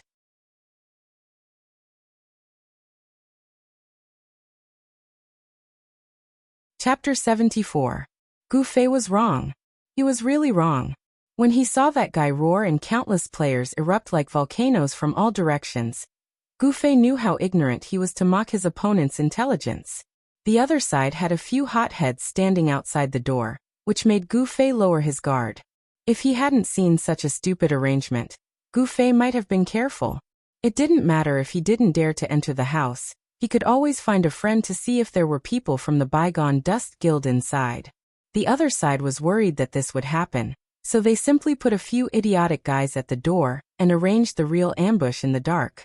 Seeing this kind of brazen waiting, most people would lower their guard. They would subconsciously think that everything was under control, and they only needed to think of a solution. This was the case for Gu Fei. This was the first point where his judgment was wrong. And the second point was that Gu Fei, who had already changed his clothes and covered his face, shouldn't have said too much. Perhaps the other side would be suspicious of the masked Gu Fei, but before they confirmed Gu Fei's identity, they wouldn't expose the ambush. After all, they couldn't let the real guy who might be watching from the side see through them. So at most 1 or 2 of them would tentatively contact Gu Fei, but this was enough to alert Gu Fei. This was the flaw in their arrangement. In the end, before they could test him, Gu Fei had already announced his identity. Was there any hesitation? The other side immediately spread out their big net, and the fish, Gu Fei, had completely taken the bait. The other side was playing a psychological battle with Gu Fei, but Gu Fei looked down on the other side, and was too playful. In the end, he could only suffer. Gu Fei was surrounded, and the situation wasn't looking good. However, not giving up until the very last moment was also Gu Fei's style. It seemed that because time was tight, or because they felt that he was alone, there weren't too many people on the other side. Compared to being chased by nearly 10,000 people in the clouds, this scene was still acceptable to Gu Fei. Gu Fei seized the opportunity to make the first move in order to prevent the enemy from getting any more reinforcements. He reached into his pocket and took out the Night Streamer. Due to the sword's coefficient, Gu Fei could not unleash the full offensive power of the Dark Moonstream sword. How much damage he could deal still needed to be calculated precisely. Gu Fei recalled his own hand feeling and estimated that it was about half. Compared to Baptism of Fire and Enchantment, the damage of this skill was slightly lower. However, at this time, facing such a worrying situation, Gu Fei needed the Dark Moonstream sword's steady damage, even if its damage was on the low side. The 30% chance that came and went from time to time was really deadly at this time. And without the Baptism of Fire's enchantment, its offensive power was not even half of the Dark Moonstream sword's. Gu Fei leaped down the flight of stairs in front of the main door of the mission distribution hall, and swung his sword. One of the Gu family's ultimate skills, Fickle. From Gu Fei's point of view, he really didn't like the name of this skill. Although it was beautiful to use an idiom to name a skill, this skill gave people a sense of beauty. But in reality, this skill was a very ancient sword skill. Fickle also had to be explained in the most primitive way.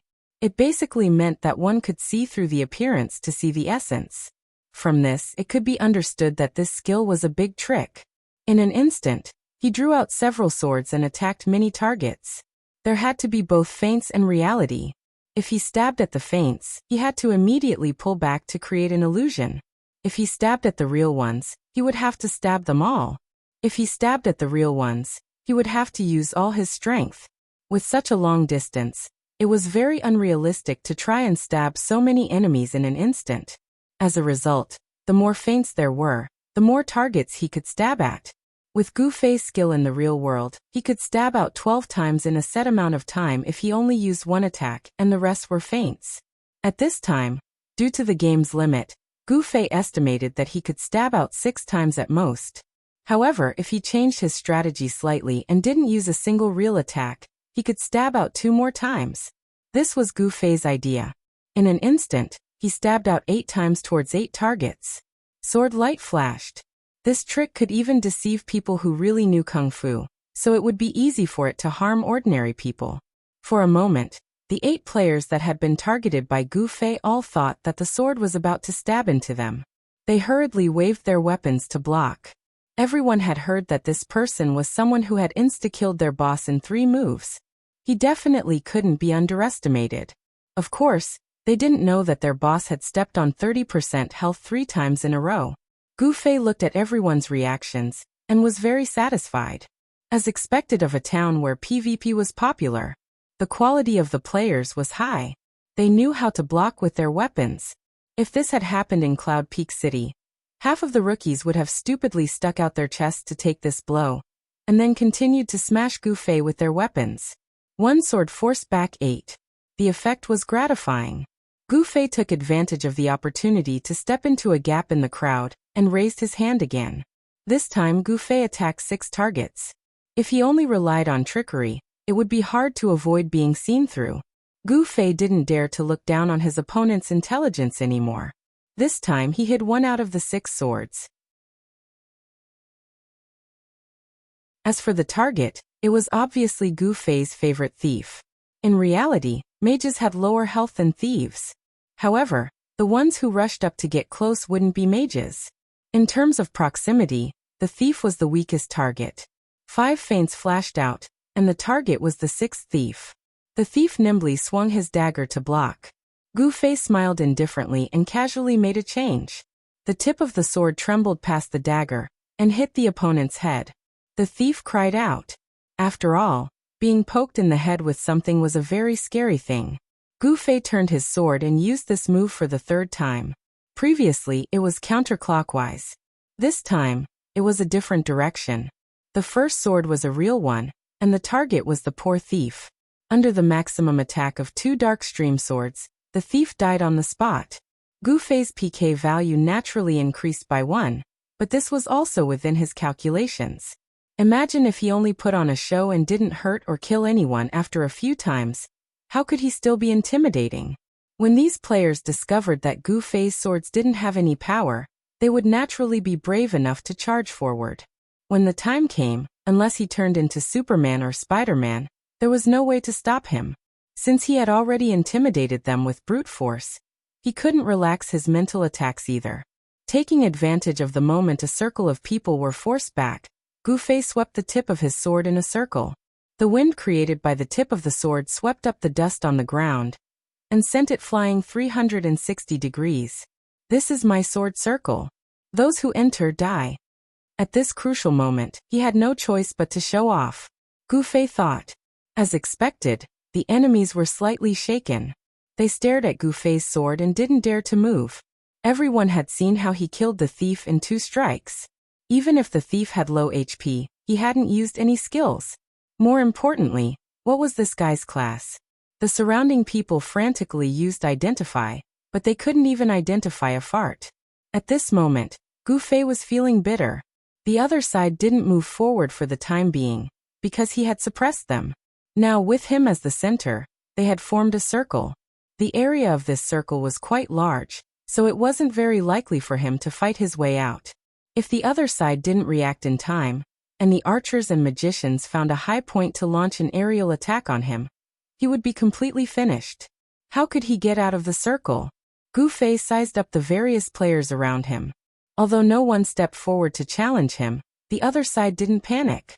With so many people around, what was there to panic about? It was impossible for Gu Fei to kill everyone.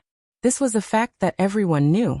But no one wanted to attack rashly.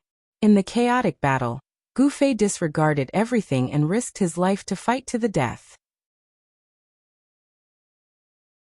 With his attacks, it was very possible that he could take 2 enemies down with him. No one wanted to become one of them, so everyone was hoping for a safe way to appear. "Archers, where are the mages?" someone shouted. Hearing that he couldn't waste any more time, Gu Fei had no choice but to take a gamble. With a loud shout, the sword flowers scattered again, but this time, the target of the real sword was a warrior. But this time the move seemed to be a bit old. The warrior blocked with his greatsword, and Gu Fei didn't have time to react. The 2 swords clashed, and Gu Fei's hand went numb. Seeing that he had blocked it, the warrior became spirited and raised his hand to follow up with a slash. Gu Fei gritted his teeth and blocked with his sword. This slash caused Gu Fei's tears to flow out. It was really sad and wronged. The difference in strength was huge. Look at this strength warrior, he was as thin as a dog. Gu Fei was forced back a few steps by this slash, but his hand didn't stay idle. He took advantage of the situation, and turned around in the direction he was retreating. This move also had a name, called Inverted Shadow. It was an ingenious move that specialized in sneak attacks against enemies from behind. How could the player behind defend against such an ingenious move? He was stabbed. Seeing that his health had dropped by half, he was scared out of his wits. Gu Fei's body took advantage of the situation to turn around. His other hand pulled out a knife and slashed at the player's head. The player broke out in a cold sweat. He reached out to block the falling knife, but in the end, he caught Gu Fei's arm and blocked it. Gu Fei's other hand had already retracted his sword and was about to slash. The player had personally experienced the attack of this sword. He knew that if it came again he would be dead for sure.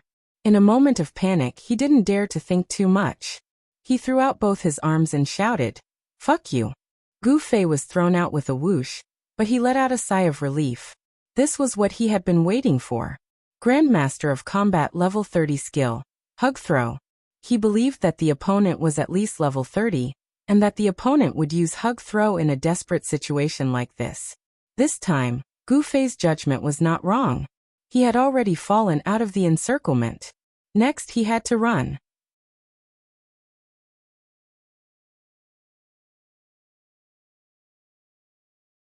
Chapter 75. Gu Fei landed on the ground, got up and looked back. The large group of people behind him had already turned around. Gu Fei couldn't care less about admiring the scene and ran for his life. The archers, mages and other long-range attackers behind him began to show their might. Gu Fei dashed through the rain of bullets.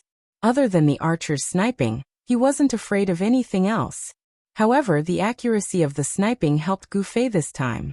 As long as he dodged one arrow, this round of sniping attacks would be equivalent to dodging all of them.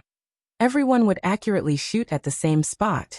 The unrestrained shooting caused their own side's close combat troops to be unable to pursue. There was no such thing as a team in the parallel world without getting hurt. If the close combat troops chased after him now, they would only become the target of the archer's fire. Moreover, they didn't think there was a need to chase after him. Everyone thought that Gu Fei, who had already been hit by a hug throw, would die with just an arrow or a spell. No one expected him to be able to dodge all of them without missing a single one. Does this person have eyes in the back of his head? An archer couldn't help but ask when he saw Gu Fei repeatedly dodging without turning his head. He actually got away? Seeing Gu Fei getting further and further away, everyone was in disbelief. Ever since the establishment of the Bygone Dust Guild in Moonlit Night City, they had already gotten used to being arrogant and domineering. Usually, when they went out to train, they saw the Bygone Dust Guild's emblem. Other people couldn't even make way for them, let alone fight for the leveling area. Just like that, The Giant Bull Guild had suffered a huge setback today. Letting someone kill the guild leader in front of everyone's eyes, and then escaping in front of everyone's eyes. Although it was a fluke that he escaped, the people of the Bygone Dust Guild didn't know that getting close to a Grandmaster of Combat to be thrown out was also within Gu Fei's calculations. Has anyone identified his class and equipment? Seeing that there was no hope of catching up to the other party, the former vice-guild leader of the Dust Guild, and the second in command of this operation, Lonnie spoke. Lonnie was a mage. Just now he had mixed in with the crowd and arrogantly threw a fireball at Gu Fei. He thought that he could easily blow up Gu Fei's body into 1,000 pieces. Who knew that in the end, he could only watch as the fireball flew behind Gu Fei's, but until it was extinguished. Damn, how much agility does this guy add? Lonnie grumbled in a low voice. In a situation where he didn't know the other party's class, he couldn't figure out how to add points. Lonnie was secretly glad that he didn't say "Don't move, I'll do it" in time. Otherwise he would lose a lot of face. No, we can't appraise it. Several of the guild's appraisal experts reported the vice-guild leader's question. You didn't appraise it? Isn't your appraisal art already at level 10? A few appraisal experts looked at the strongest expert among them. That's right. Maybe he's also maxed out like me, but his proficiency is higher than mine, the expert of the experts said. Where did this guy come from? Lonnie asked. He said he's from the Black Hand mercenary group. A player who had been playing with a knife outside the door and had interacted with Gu Fei said. Those idiots. Lonnie was startled. He clearly didn't believe that there was such a powerful person in the Black Hand mercenary group. This guy is pretty stupid. The guy playing with the knife said. Before he left, he purposely ran over to tell me that he was the one who killed the guild leader. If he didn't say it, we wouldn't have known. Too arrogant. We must kill him to avenge the guild leader. Everyone expressed their opinions. Lonnie saw that the crowd was riled up and immediately gave orders in high spirits. He divided the guild members into several small teams and scattered them to every corner of Moonlit Night City. Find the people from the Black Hand mercenary group, Lonnie ordered. Do we still need people here? Someone asked. Bullshit, we've already handed in the quest. Lonnie said. These words undoubtedly helped Gu Fei a lot. After escaping the encirclement, Gu Fei didn't stay idle. He headed towards the coordinates of the quest that had just been given. When a person was lucky, nothing could stop them. Gu Fei had used Baptism of Fire 3 times and had a 30% success rate. When he was surrounded, he used the enemy's Embrace Throw to escape. It really was a lucky day. However, his luck clearly hadn't run out yet. After running 2 streets towards the coordinates, he saw a person running towards him in a panic. Gu Fei saw that there was no number, so he didn't pay too much attention to it. But right after, he saw another person holding a bow and arrow come out from the side of the street and chase after this person. Gu Fei looked over and was overjoyed. This person's number was his new target. He didn't know if he was still killing people, or if he wanted to clear his PK points. If it was the latter, then he could only say that he was very unlucky. Gu Fei pretended to watch the fun and moved to the side. When that person passed by him, he suddenly tripped his foot. The person's reaction was fast. He quickly jumped up and wanted to jump over, but who knew that even when Gu Fei extended his leg to trip him, he still had a trick up his sleeve. Gu Fei chased after him and lifted his foot, forcefully tripping the person's foot. The person didn't fall to the ground, but he staggered. Gu Fei didn't show any mercy and chased after him with his sword. Once someone closed in, the archer's fate was already like a candle in the wind. With a bow in one hand and an arrow in the other, he was flustered and didn't know how to parry. Soon Gu Fei's second attack arrived. The archer wanted to dodge, but he couldn't escape from Gu Fei's sword technique. He was hit again and quickly retreated to increase the distance between them. Unfortunately, this archer didn't seem to be full agility. His speed was on the same level as Gu Fei's, so he couldn't increase the distance between them in a short distance. Gu Fei caught up and attacked again. After 3 strikes, the archer was finally captured with a bang. The quest was completed, so he had to go back and hand it in. This time Gu Fei didn't dare to be careless. He walked toward 4th Street, careful with every step. When he arrived at the entrance of the quest issuance office, he paced around for a long time, checking all the corners where he could hide. There were no ambushes. As for the quest hall, Gu Fei saw that there were many players going in and out. There was a lot of traffic, so he believed that even if there was an ambush, it wouldn't be too difficult to escape.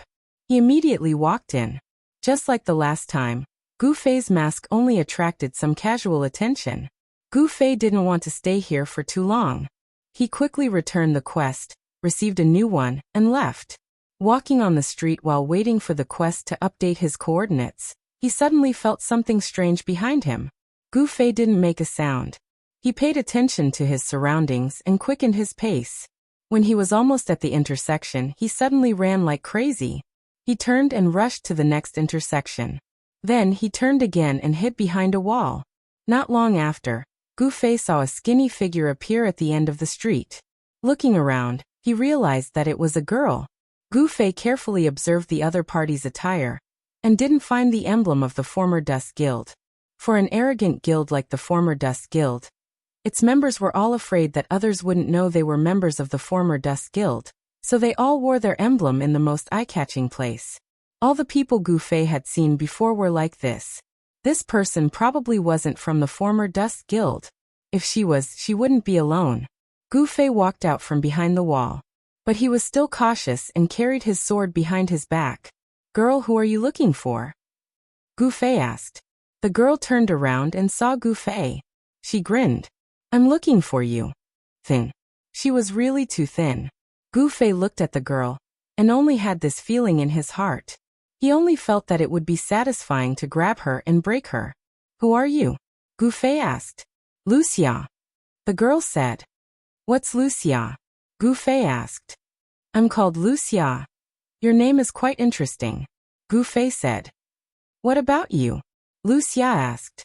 Gu Fei didn't answer and asked, "Why are you looking for me?" "To catch you," Wuxia said. "Catch me?" Gu Fei gripped his sword even tighter. He had already thought of 7 or 8 ways to take down the opponent at this distance. 27149, isn't that you? Wuxia smiled.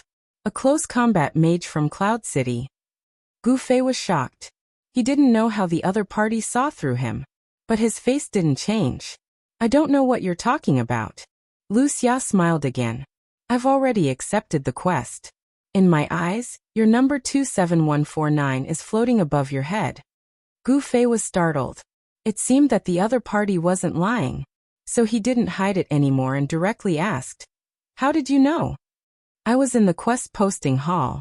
I saw your PK value of 27,149 suddenly go from 10 to 6. This meant that you accepted the quest to kill a player with a PK value of 4. I happen to know that our Moonlit Night City has a guy with a PK value of 4, so I was a little suspicious that you were here. So I accepted the quest to catch you and waited there to see if you would come back to hand in the quest. In the end, you really did come back," Wuxia said. Gu Fei sighed. Such a large number of PK points could easily expose his identity. "I wanted to follow you, but you were surrounded by players from the past world. I was about to go to the revival point to find you, but I didn't think that you would be able to escape," Wuxia said. "I was just lucky," Gu Fei said. "So I continued to watch your PK value. I thought that if there were any changes, it would mean that you had completed the quest, and that you would definitely come back to hand in the quest. In the end, I waited until you did," Wuxia said. "You're too smart." Gu Fei smiled bitterly. "Now you've caught me. If I don't catch you, can you do me a favor?" Wuxia blinked. "What favor?" Gu Fei asked. Wuxia obviously knew that his "I won't catch you" didn't have much weight, so he said it very casually. Gu Fei naturally didn't take it too seriously, so he casually asked, "Take off your mask and let me see what you look like," Wuxia said. No. Gu Fei didn't even think about it, and almost subconsciously refused. Hiding his identity had already become a habit of his. "Why?" Wuxia asked. "Nothing. But if you don't take off your mask, how can I treat you to a drink?" Wuxia blinked. "Why do you want to treat me to a drink?" Gu Fei asked. Because you didn't agree to my request, so I want to change it. Wuxia said. Why do you want to kill that pitiful person called Non-Smiler? Wuxia suddenly asked. I was asked by someone. Gu Fei said. Then can you also be asked by me to kill someone? Wuxia said. No. Gu Fei refused again.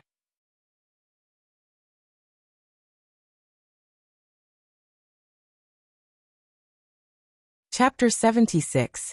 Wuxia looked very aggrieved as he pouted and said, Why not again? Gu Fei sighed. I haven't cleared my PK points yet. Besides, why would I kill people for no reason? Then why did you kill that Non-Smiler? She said. That's a bad guy. Gu Fei felt that his tone was very childish, like he was coaxing a child.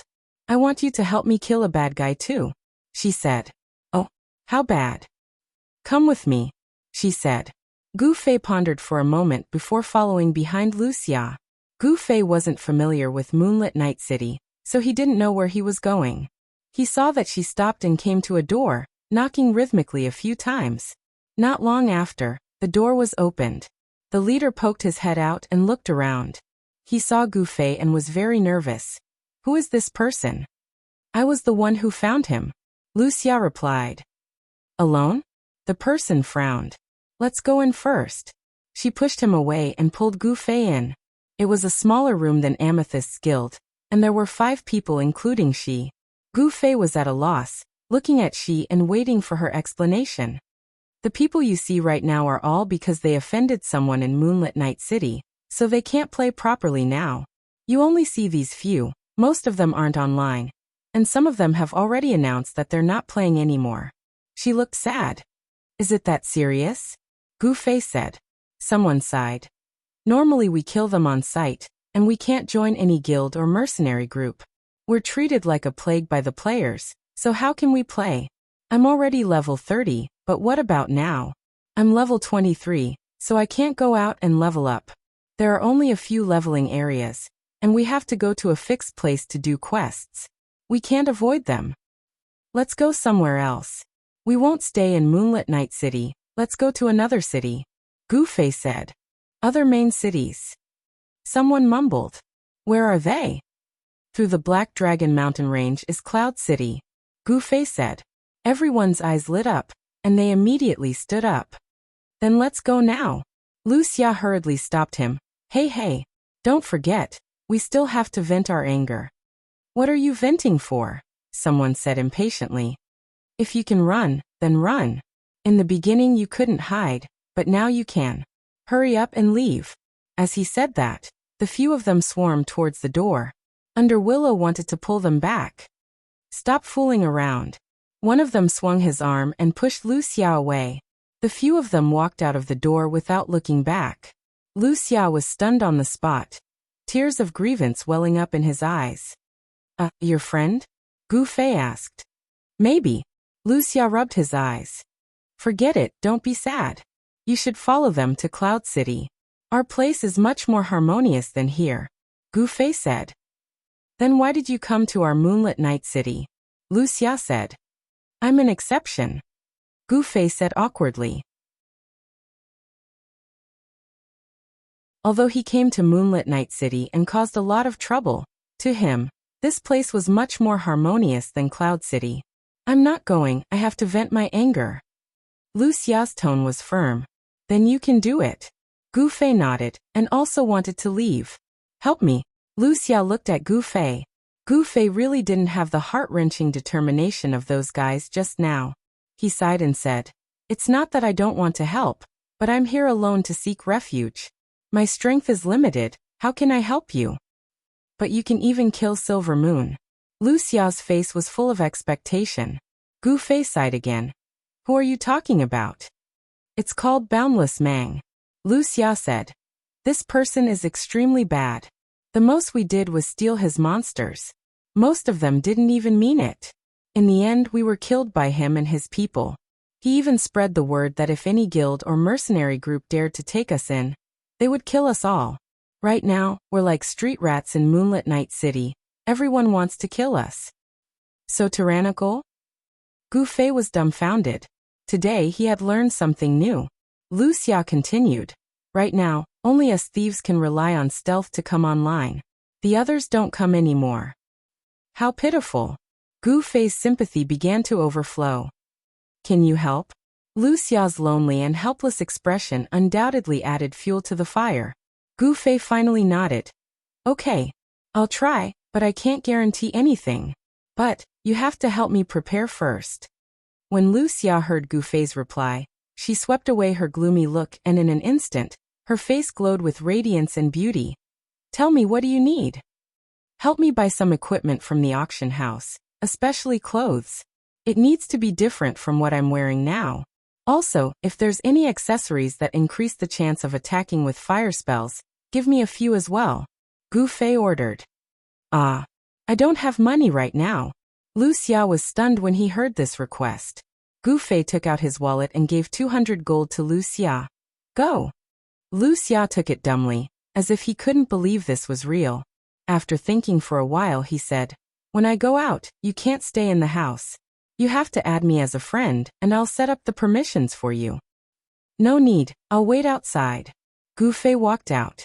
He didn't want to expose his identity. Wuxia took the money and snuck to the auction house. Gu Fei didn't stay idle either. He used this time to chase after the coordinates he received. Unfortunately, the target this time wasn't in the city. Gu Fei followed the directions and realized that he was almost out of the city. Just as he was hesitating whether he should continue chasing, he suddenly slapped his head and remembered something. He didn't add Wuxia as a friend. If he ran all over the place, how would he contact him?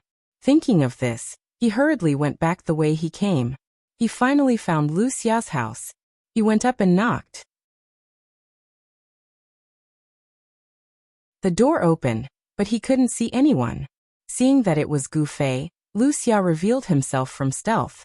I thought you left. Wuxia let out a long sigh. Gu Fei smiled and walked in.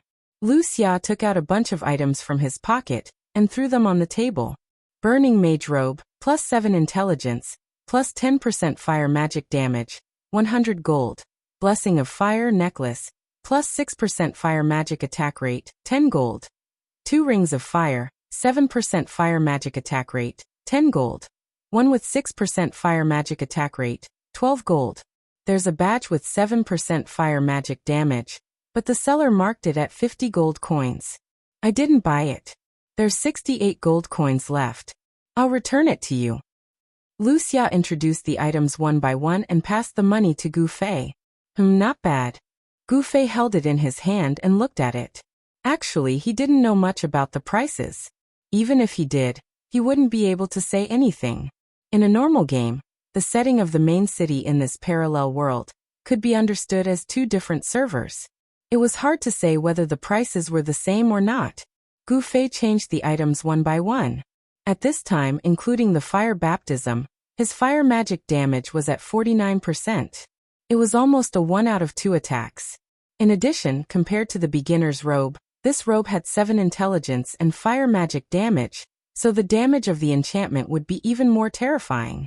The damage of the enchantment could also be strengthened by the attribute that increased magic damage.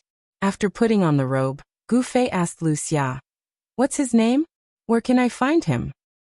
He's not online yet, but I know his daily routine. When the time comes, I'll bring you to him. I'll watch you take care of him in stealth. Wuxia was very excited. Not necessarily. Maybe he's being taken care of by someone. Gu Fei said, Since so many of you can't do anything to him, he must have a lot of companions around him, right? Wuxia nodded. Right, what's this person's class? Gu Fei asked. Cleric. Wuxia replied. Gu Fei frowned. This was a class that he had never fought against before. Currently, among the 7 main classes in the game, clerics and paladins Gu Fei had never fought against each other. After all, the skills of these 2 classes were mainly support, so they wouldn't be able to use the charge trap. On the other hand, Gu Fei didn't care much about support classes, and had almost no understanding of them. It was just that when they were surrounding non-smilers, he heard Brother Yu and the others analyze the enemy situation. It seemed that if a cleric added points to Constitution, it wouldn't be easy to kill them. What kind of points? Gu Fei asked Wuxia, looking very professional. It should be intelligence and spirit. Wuxia replied. Clerics were weak in strength and dexterity, while intelligence and spirit were strong, especially spirit. Currently, there were two types of points in the game. One was Constitution, increasing one's own survival rate. The other was Intelligence and Spirit, increasing the effect and speed of recovery. Most people would choose the more stable Constitution. And those who would choose to add Intelligence and Spirit were mostly experts who were confident in their skills. Of course, Gu Fei didn't know about this, but when he heard that this cleric didn't add points to Constitution, he felt a bit more confident. As he was thinking, Wuxia suddenly shouted in surprise. Ah, he's online. Gu Fei smiled bitterly. Normally, you wouldn't be this happy when he's online. Wuxia was a bit embarrassed, but quickly returned to normal. Usually when he's online, he'll go from the priest academy to the nearest tavern and gather some people to train together. But today there might be a change. Why? Gu Fei asked. Because you just killed their leader, Silvermoon. Wuxia said. Is he also from the past world? He's so overbearing. Of course he's from the past world. Wuxia said helplessly, then suddenly asked. I heard you killed Silvermoon in the tavern? Gu Fei nodded. Which one? Wuxia said as he took out a map and spread it on the table. Gu Fei couldn't tell which one it was, but he remembered the coordinates. He roughly searched on the map and pointed. Silvermoon and the others are probably waiting for Boundless Mang to come online, and then they'll train together. So the place where Boundless Mang came online should be. Wuxia's finger swiped on the map, and finally tapped on the safe zone closest to the tavern. The Mage Academy should be here.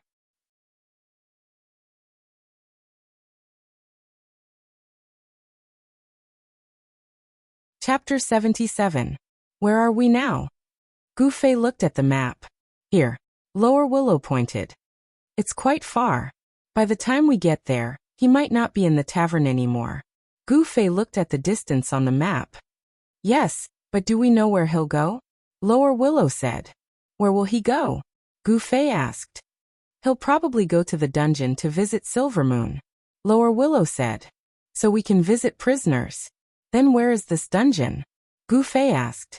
Lower Willow looked at Gu Fei for a full 5 seconds. So we can visit prisoners? This kind of question sounded like something a noob would ask. It was hard to believe that the person in front of him was the top assassin in the parallel world. Oh, it's here. Gu Fei found the location of the dungeon. If we hurry, we can intercept him on the way. Let's go. The two of them went out together. Lower Willow said to Gu Fei, I think you know this, but let me remind you. You have PK points, so if you enter the dungeon, it'll be seen as surrendering. Oh, I don't know. Thank you for reminding me, Gu Fei said. The two of them quickly rushed towards the dungeon. Lower Willow pointed out the map to Gu Fei as he ran. With our speed, we can intercept him at this point, unless he doesn't take the shortest route. Gu Fei nodded. The two of them quickly arrived at the location Lower Willow pointed out. Gu Fei found a corner to hide in while Lower Willow hid by the side of the road in stealth mode. Show me the person. Gu Fei finally said to Lower Willow. After waiting for about 2 minutes, Lower Willow ran to the corner where Gu Fei was hiding. They're here. Lower Willow was very excited. Gu Fei poked his head out to look. There were quite a few people. Some of them were faces that he had seen before. They were indeed from the guild. The one at the front. Lower Willow said. At the very front. Gu Fei searched with his eyes. That's a woman. That's right, it's her. Wuxia said. A woman? Gu Fei repeated. Yes. She is Silvermoon's wife. Wuxia nodded. Gu Fei nodded. All right, let's go. What? Wuxia was taken aback. I didn't say I was going to do it now, did I? I've seen a few of them, and they're not easy to deal with. Gu Fei said. Oh. Wuxia nodded. If only she was alone. There will be a chance. Gu Fei patted the willow tree. Wuxia was shocked. You can see me? As she spoke, her figure emerged. Her stealth state would be cancelled upon contact with anyone. It's not just me. Everyone can see it now. Gu Fei smiled. What do you mean? Wuxia looked at Gu Fei. I want to see if this woman is as cruel as you say, Gu Fei said calmly. He suddenly pushed Wuxia into the middle of the street. The people from past dust arrived just in time and bumped into Wuxia. Gu Fei heard a scream from outside. It's you damned brat. You still dare to come out? Sneaking a glance, the people from past dust had already stopped in their tracks. The leading woman's almond-shaped eyes were wide open. Her expression was cold and fierce. She was pointing at Wuxia and cursing. Wuxia was thrown out by Gu Fei. Although she didn't know what to do, she still straightened her back and didn't have any intention of retreating. She quickly retorted, "Why can't I come out? Is this game owned by your family? Because I've said it before. I'll kill you every time I see you in the game. Since you don't know what's good for you, I'll kill you every time I see you. How impressive." Suddenly, someone interrupted the conversation. Gu Fei looked in the direction of the voice. There was no one there. He looked up again and saw a guy squatting on the roof. He was admiring his fist while glancing down from time to time. It was as if the ground was under his feet. No matter who it was, this kind of appearance was considered to have some strength of character. But Gu Fei, who recognized him, felt disgusted. The coward savior, the idiot in Gu Fei's mind. "Who are you?" The people from past dust pointed at the roof and cursed. "Me. The coward savior. I've long disliked you people from past dust. Come and kill me if you can." The coward savior patted his chest as if he was King Kong. A few people from past dust rushed out and wanted to climb the roof. The coward savior took 2 steps back and continued to shout, "Come and chase me, come and chase me." Gu Fei was furious. This guy came out at this time and messed up his plan. From the conversation he had with Wuxia in the vast wilderness, he was still unable to determine if this person was the kind of unreasonable guy that Wuxia had described. Just as he was about to observe for a while longer, this coward savior came out and interrupted him. "Ignore him." Vast Mang stopped the few past dust members from climbing the wall. "We'll deal with him later. Deal with this girl first. Don't let her sneak away." A few people heard this and immediately turned to Wuxia. The coward savior stomped on the roof. "You bunch of trash, come and hit me if you can, come and hit me." Vast Mang sneered. "Trash, let me tell you from this moment on, Moonlit Night City is no longer suitable for you. Hurry up and scram as far as you can. If you want to die, continue to wander around here every day. I'll kill you every time I see you. You're really cruel." This time it was Gu Fei's turn to speak. He walked out from the corner while clapping his hands. Everyone was startled. "Who are you?" The same words that were used to scold the coward's savior were thrown over. "Master!" the coward's savior shouted. "Who's your master?" Gu Fei was furious. "Master, don't think that you can fool me with a change of clothes. You're such an outstanding man. Every action of yours is so clear and outstanding. Your melancholic eyes." Before the coward's savior finished, everyone vomited. Gu Fei's face was red. Fortunately, it wasn't too obvious with the mask. He walked to Wuxia's side and said, "You go first." "Do you believe me now?" Wuxia asked. Gu Fei nodded. "Please." Wuxia bowed to Gu Fei. "I don't think there's a need for that." Gu Fei was stunned. But before he could say anything, the coward savior became anxious. He stopped reciting and leaped off the wall. "What the hell are you doing? I found master first. I should be the one to bow first." After saying that, he also bowed to Gu Fei. "Master, please." "What nonsense!" Gu Fei roared. "Master, don't be like this. It's the 21st century. Do you still need to kneel and bow?" The coward savior smiled mischievously. "I don't know him." "Really?" Gu Fei said sincerely to the people around him. The faces of the people from the past had already turned green, especially that boundless Mang. He pointed at the 3 and shouted, kill them all. You can't judge a book by its cover. You're a pretty lady. How can you be like this?" Gu Fei said as he pulled out his sword. Wuxia was stunned.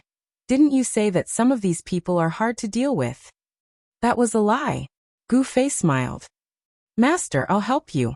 Junior sister, keep up." The coward savior stepped forward and stood beside Gu Fei, looking serious. I'd better stay away from this lunatic. Gu Fei hurriedly dodged 2 steps to the side. The opponent's close combat professions had already rushed forward. Mantis Fist. The coward's savior roared and prepared to meet them.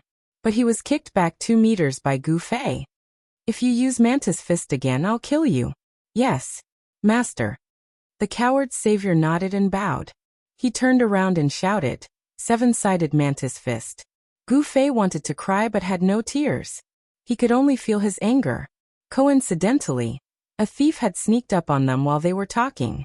At this time, he was already beside the 3 of them. His murderous aura flashed here, and there like he was choosing a target. Gu Fei immediately flipped his sword and kicked him twice. Mantis Fist. Mantis Fist. The thief cried and shouted. I wasn't the one who shouted that. The boundless Mang was just about to cast a healing spell on the first person who had been attacked. When he heard this, he immediately put away his staff and said with a cold face, Useless, you deserve to die. The coward savior, who had suffered greatly under Gu Fei, actually had a few tricks up his sleeve. The level 0 straight punch followed by the level 12 uppercut and the level 30 hug throw skillfully through a heavy armored warrior. But a warrior was a warrior. The term instant kill was not applicable to warriors in the parallel world. The hug throw could have knocked Gu Fei half to death. But this warrior took 3 hits and climbed back up as if nothing had happened. The boundless Mang quickly cast a healing spell. The coward's savior's attack was in vain. Gu Fei kicked away the thief at his feet and quickly rushed into the vast expanse of grass. In his eyes, the others weren't targets.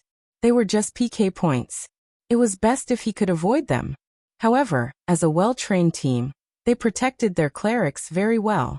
This was especially true for clerics who had poor survivability in the vast expanse of the forest.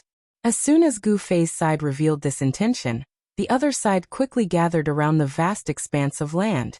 Even the guy who was fighting with the coward's savior abandoned him. On the contrary, the boundless Mang didn't appreciate it. What are you afraid of? There are so many people. What are you afraid of? Go. As he spoke, he once again commanded everyone to charge forward. Gu Fei fought carefully in this fight. He was constantly worried about his PK points. He was so depressed about this setting that he wanted to vomit blood. He always went easy on his opponents, and the priests in the boundless Mang were quite skilled. Those who were injured by Gu Fei would immediately cast a healing spell, causing the other side to become more confident as they fought. They smiled as if they were enjoying it. Gu Fei was filled with anger and looked at the coward's savior.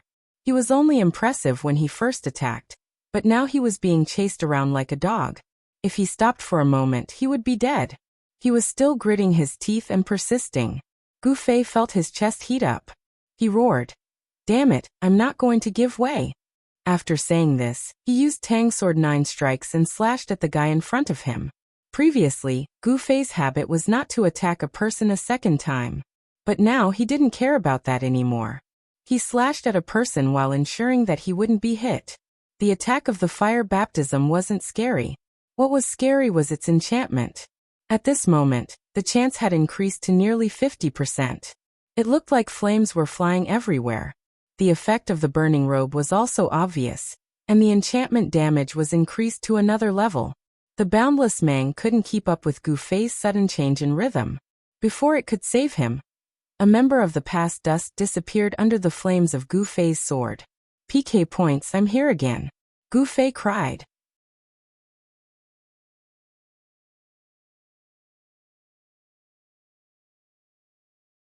Chapter 78.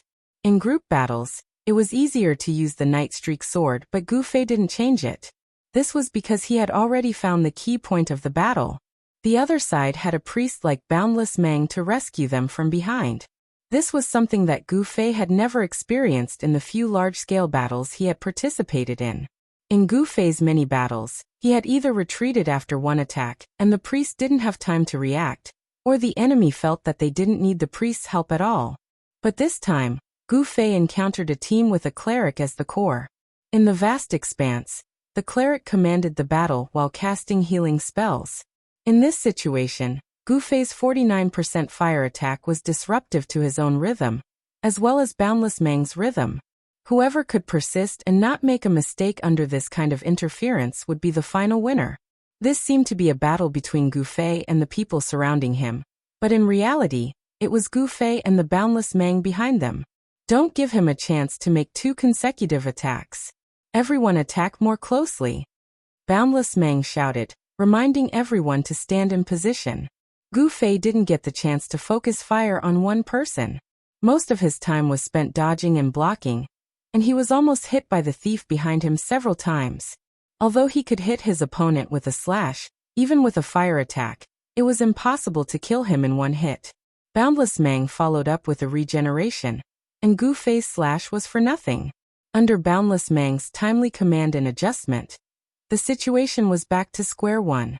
The other side revealed a satisfied smile. Didn't you say you weren't going to give way? Come and kill us.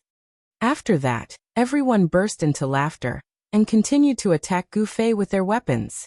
Gu Fei smiled faintly. He wasn't anxious or annoyed, and continued to deal with the gap between the people, swinging his sword when it was unexpected. Everyone else retreat. Second Tiger, Whirlwind Slash. Boundless Mang commanded the battle. Everyone quickly retreated a few steps. A warrior stepped forward, shouted, and activated Whirlwind Slash. There was a famous saying in Saint Seiya. The same trick wouldn't work twice. This famous saying was equally effective for a kung fu master like Gu Fei. Moreover, the skills in the game were more rigid. For example, Whirlwind Slash would spin once it was released. It could be said that there was no variation at all. The moment the opponent moved, Gu Fei's saber had already pierced through the gap. With a clang, he borrowed the force to fly to the side. This flight was not like a grandmaster of combat's hugging throw, which would cause the body to stiffen. This was a simple physical phenomenon. While Gu Fei was flying, his body could still move flexibly. He balanced himself in the air and landed steadily on the ground. He grabbed his sword and slashed at the guy closest to him. The warrior called air who was still spinning in circles. Everyone's jaws dropped and their eyes widened. What kind of person was this? He could even block Whirlwind Chop? They thought that Gu Fei blocked the Whirlwind Slash with brute force, but in reality, it was all about technique. Master, you're so cool. The savior of cowards shouted as he continued to run like a dog. The eyes of previous reincarnation had already realized that this grandmaster of combat was nothing to worry about. The difficult one was Gu Fei. This person did not run around like the grandmaster of combat. He was clearly fighting everyone head-on, but no one could do anything to him. What are you all standing there for? Hurry up and surround him. Leave a gap. Archers and mages, get ready too. Boundless Mang commanded as he frantically healed the people who were being slashed by Gu Fei. No one would have thought that to deal with just one person, they would need the cooperation of both melee and ranged professions. That was why the mages and archers in previous reincarnations lineup had not joined the battle yet. At this time, the mages raised their staffs and the archers knocked their arrows. They were all ready to go. But how could Gu Fei not have thought of this? He began to weave through the crowd with all his might. The mages and archers had no way to aim at him. In the parallel world, there was no immunity to damage from the same party. If the mages and archers used this skill, they would most likely be blocked by their own people. The situation was exactly the same as before. Neither side could do anything to the other. Mages and archers, find a place to fight. Boundless Mang yelled. Gu Fei revealed a satisfied smile. He continued to dodge, block, and counterattack. Boundless Mang was a little confused. If this continued, he would obviously be at a disadvantage. Then why did he still want to waste time like this? Boundless Mang faintly felt that he seemed to have overlooked something. The more he thought about it, the more anxious he became. He hurriedly ordered the few people who were chasing after their cowardly savior to stop wasting time and surround Gu Fei. Perhaps it was right to call for help from the beginning. This guy was really difficult to deal with. Who was this guy? Boundless Mang thought to himself. He secretly used Identify on Gu Fei. From his equipment to his level to his class, everything was unknown. The Identify failed. Boundless Mang became even more anxious. He kept urging the mages and archers to move faster. At this moment, there was a sudden change in the battlefield. A bandit screamed in pain and fell to Gu Fei's blade. Before he died, he turned around and looked at Boundless Mang in astonishment. Boundless Mang was stunned. When Gu Fei slashed another person, and she hurriedly wanted to use a recovery spell, she noticed a major problem.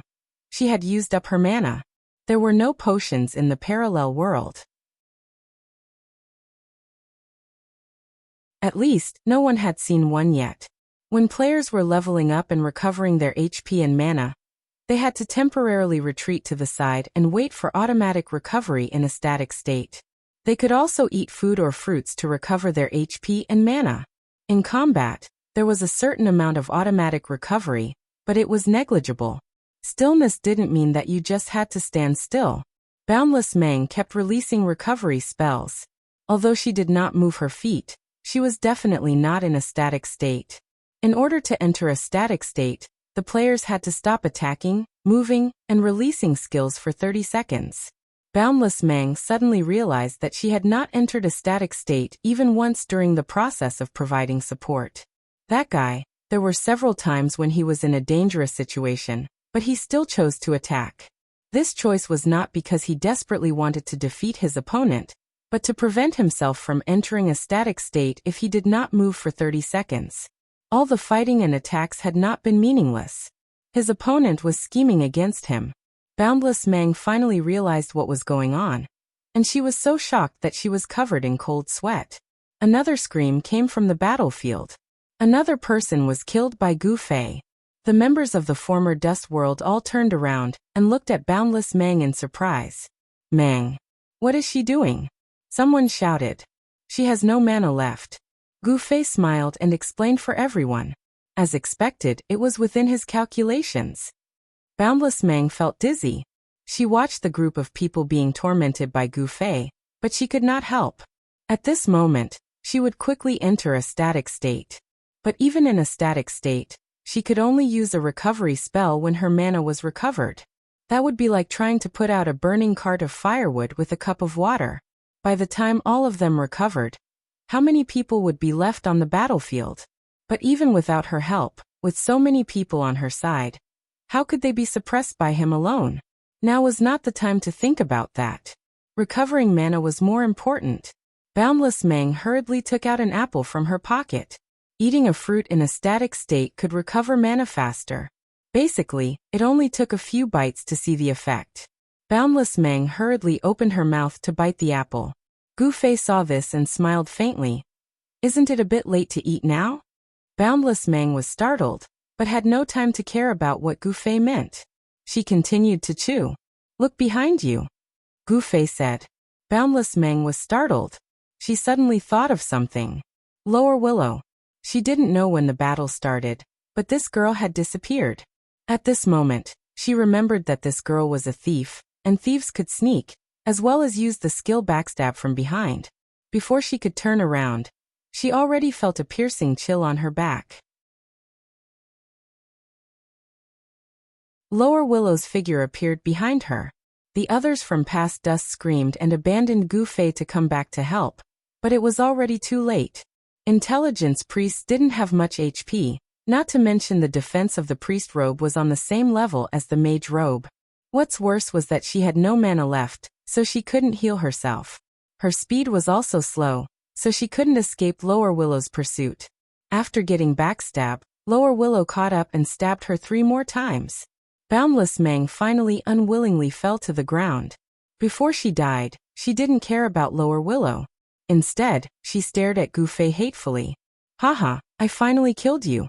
Lower Willow cheered, but she was quickly surrounded by the members of Past Dust. In a few moments, she was finished off.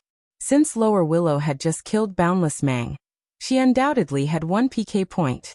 Now that she was killed, she received a heavy penalty of dropping 2 levels. Even so, it didn't lessen the smile on her face. The moment before she disappeared, she shouted at Gu Fei. Thank you. Gu Fei waved at her, as if sending her off. At the beginning of the battle, the moment when the coward savior showed his magical powers, Lower Willow asked softly behind Gu Fei. Do I have the chance to kill her myself? Yes, but you'll probably die too. You want to perish together? Very good. When is the chance? When she doesn't have mana. The chance finally came. Lower Willow sacrificed 2 levels, and Gu Fei gained another 3 PK points. But at this moment, his blood was boiling. PK points? Let's put that aside. Facing the hateful gaze of the other party after killing Lower Willow, Gu Fei suddenly tore off the burning robe on his body and changed into the Black Moonlight spiritual robe. He stuffed the flame baptism into his pocket and pulled out the Dark Moonlight sword. Fuck, it's him. He's the one who killed the guild leader. Some members who participated in the previous encirclement operation recognized the black-clothed and purple sword Gu Fei. That's right, it's me, Gu Fei roared. With a wave of the sword in his hand, a circle of dust flew everywhere. Come on. Don't you want to kill me? Try stepping into my sword circle. Gu Fei fell in love with this sentence. No one moved. And on the roof, a few figures suddenly appeared. Some people began to secretly aim at Gu Fei below. Gu Fei suddenly turned around. His sword already pointed at the guy on the roof.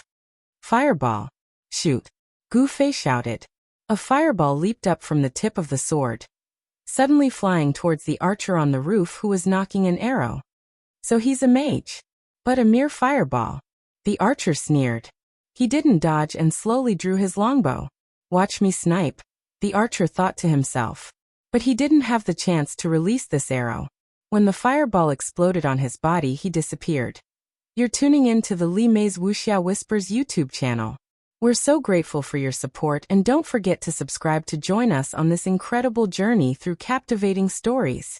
Your generosity through donations truly makes a world of difference, as it's the primary source of revenue that allows me to expand and enhance this channel for you. Thank you from the bottom of my heart for being a part of this adventure.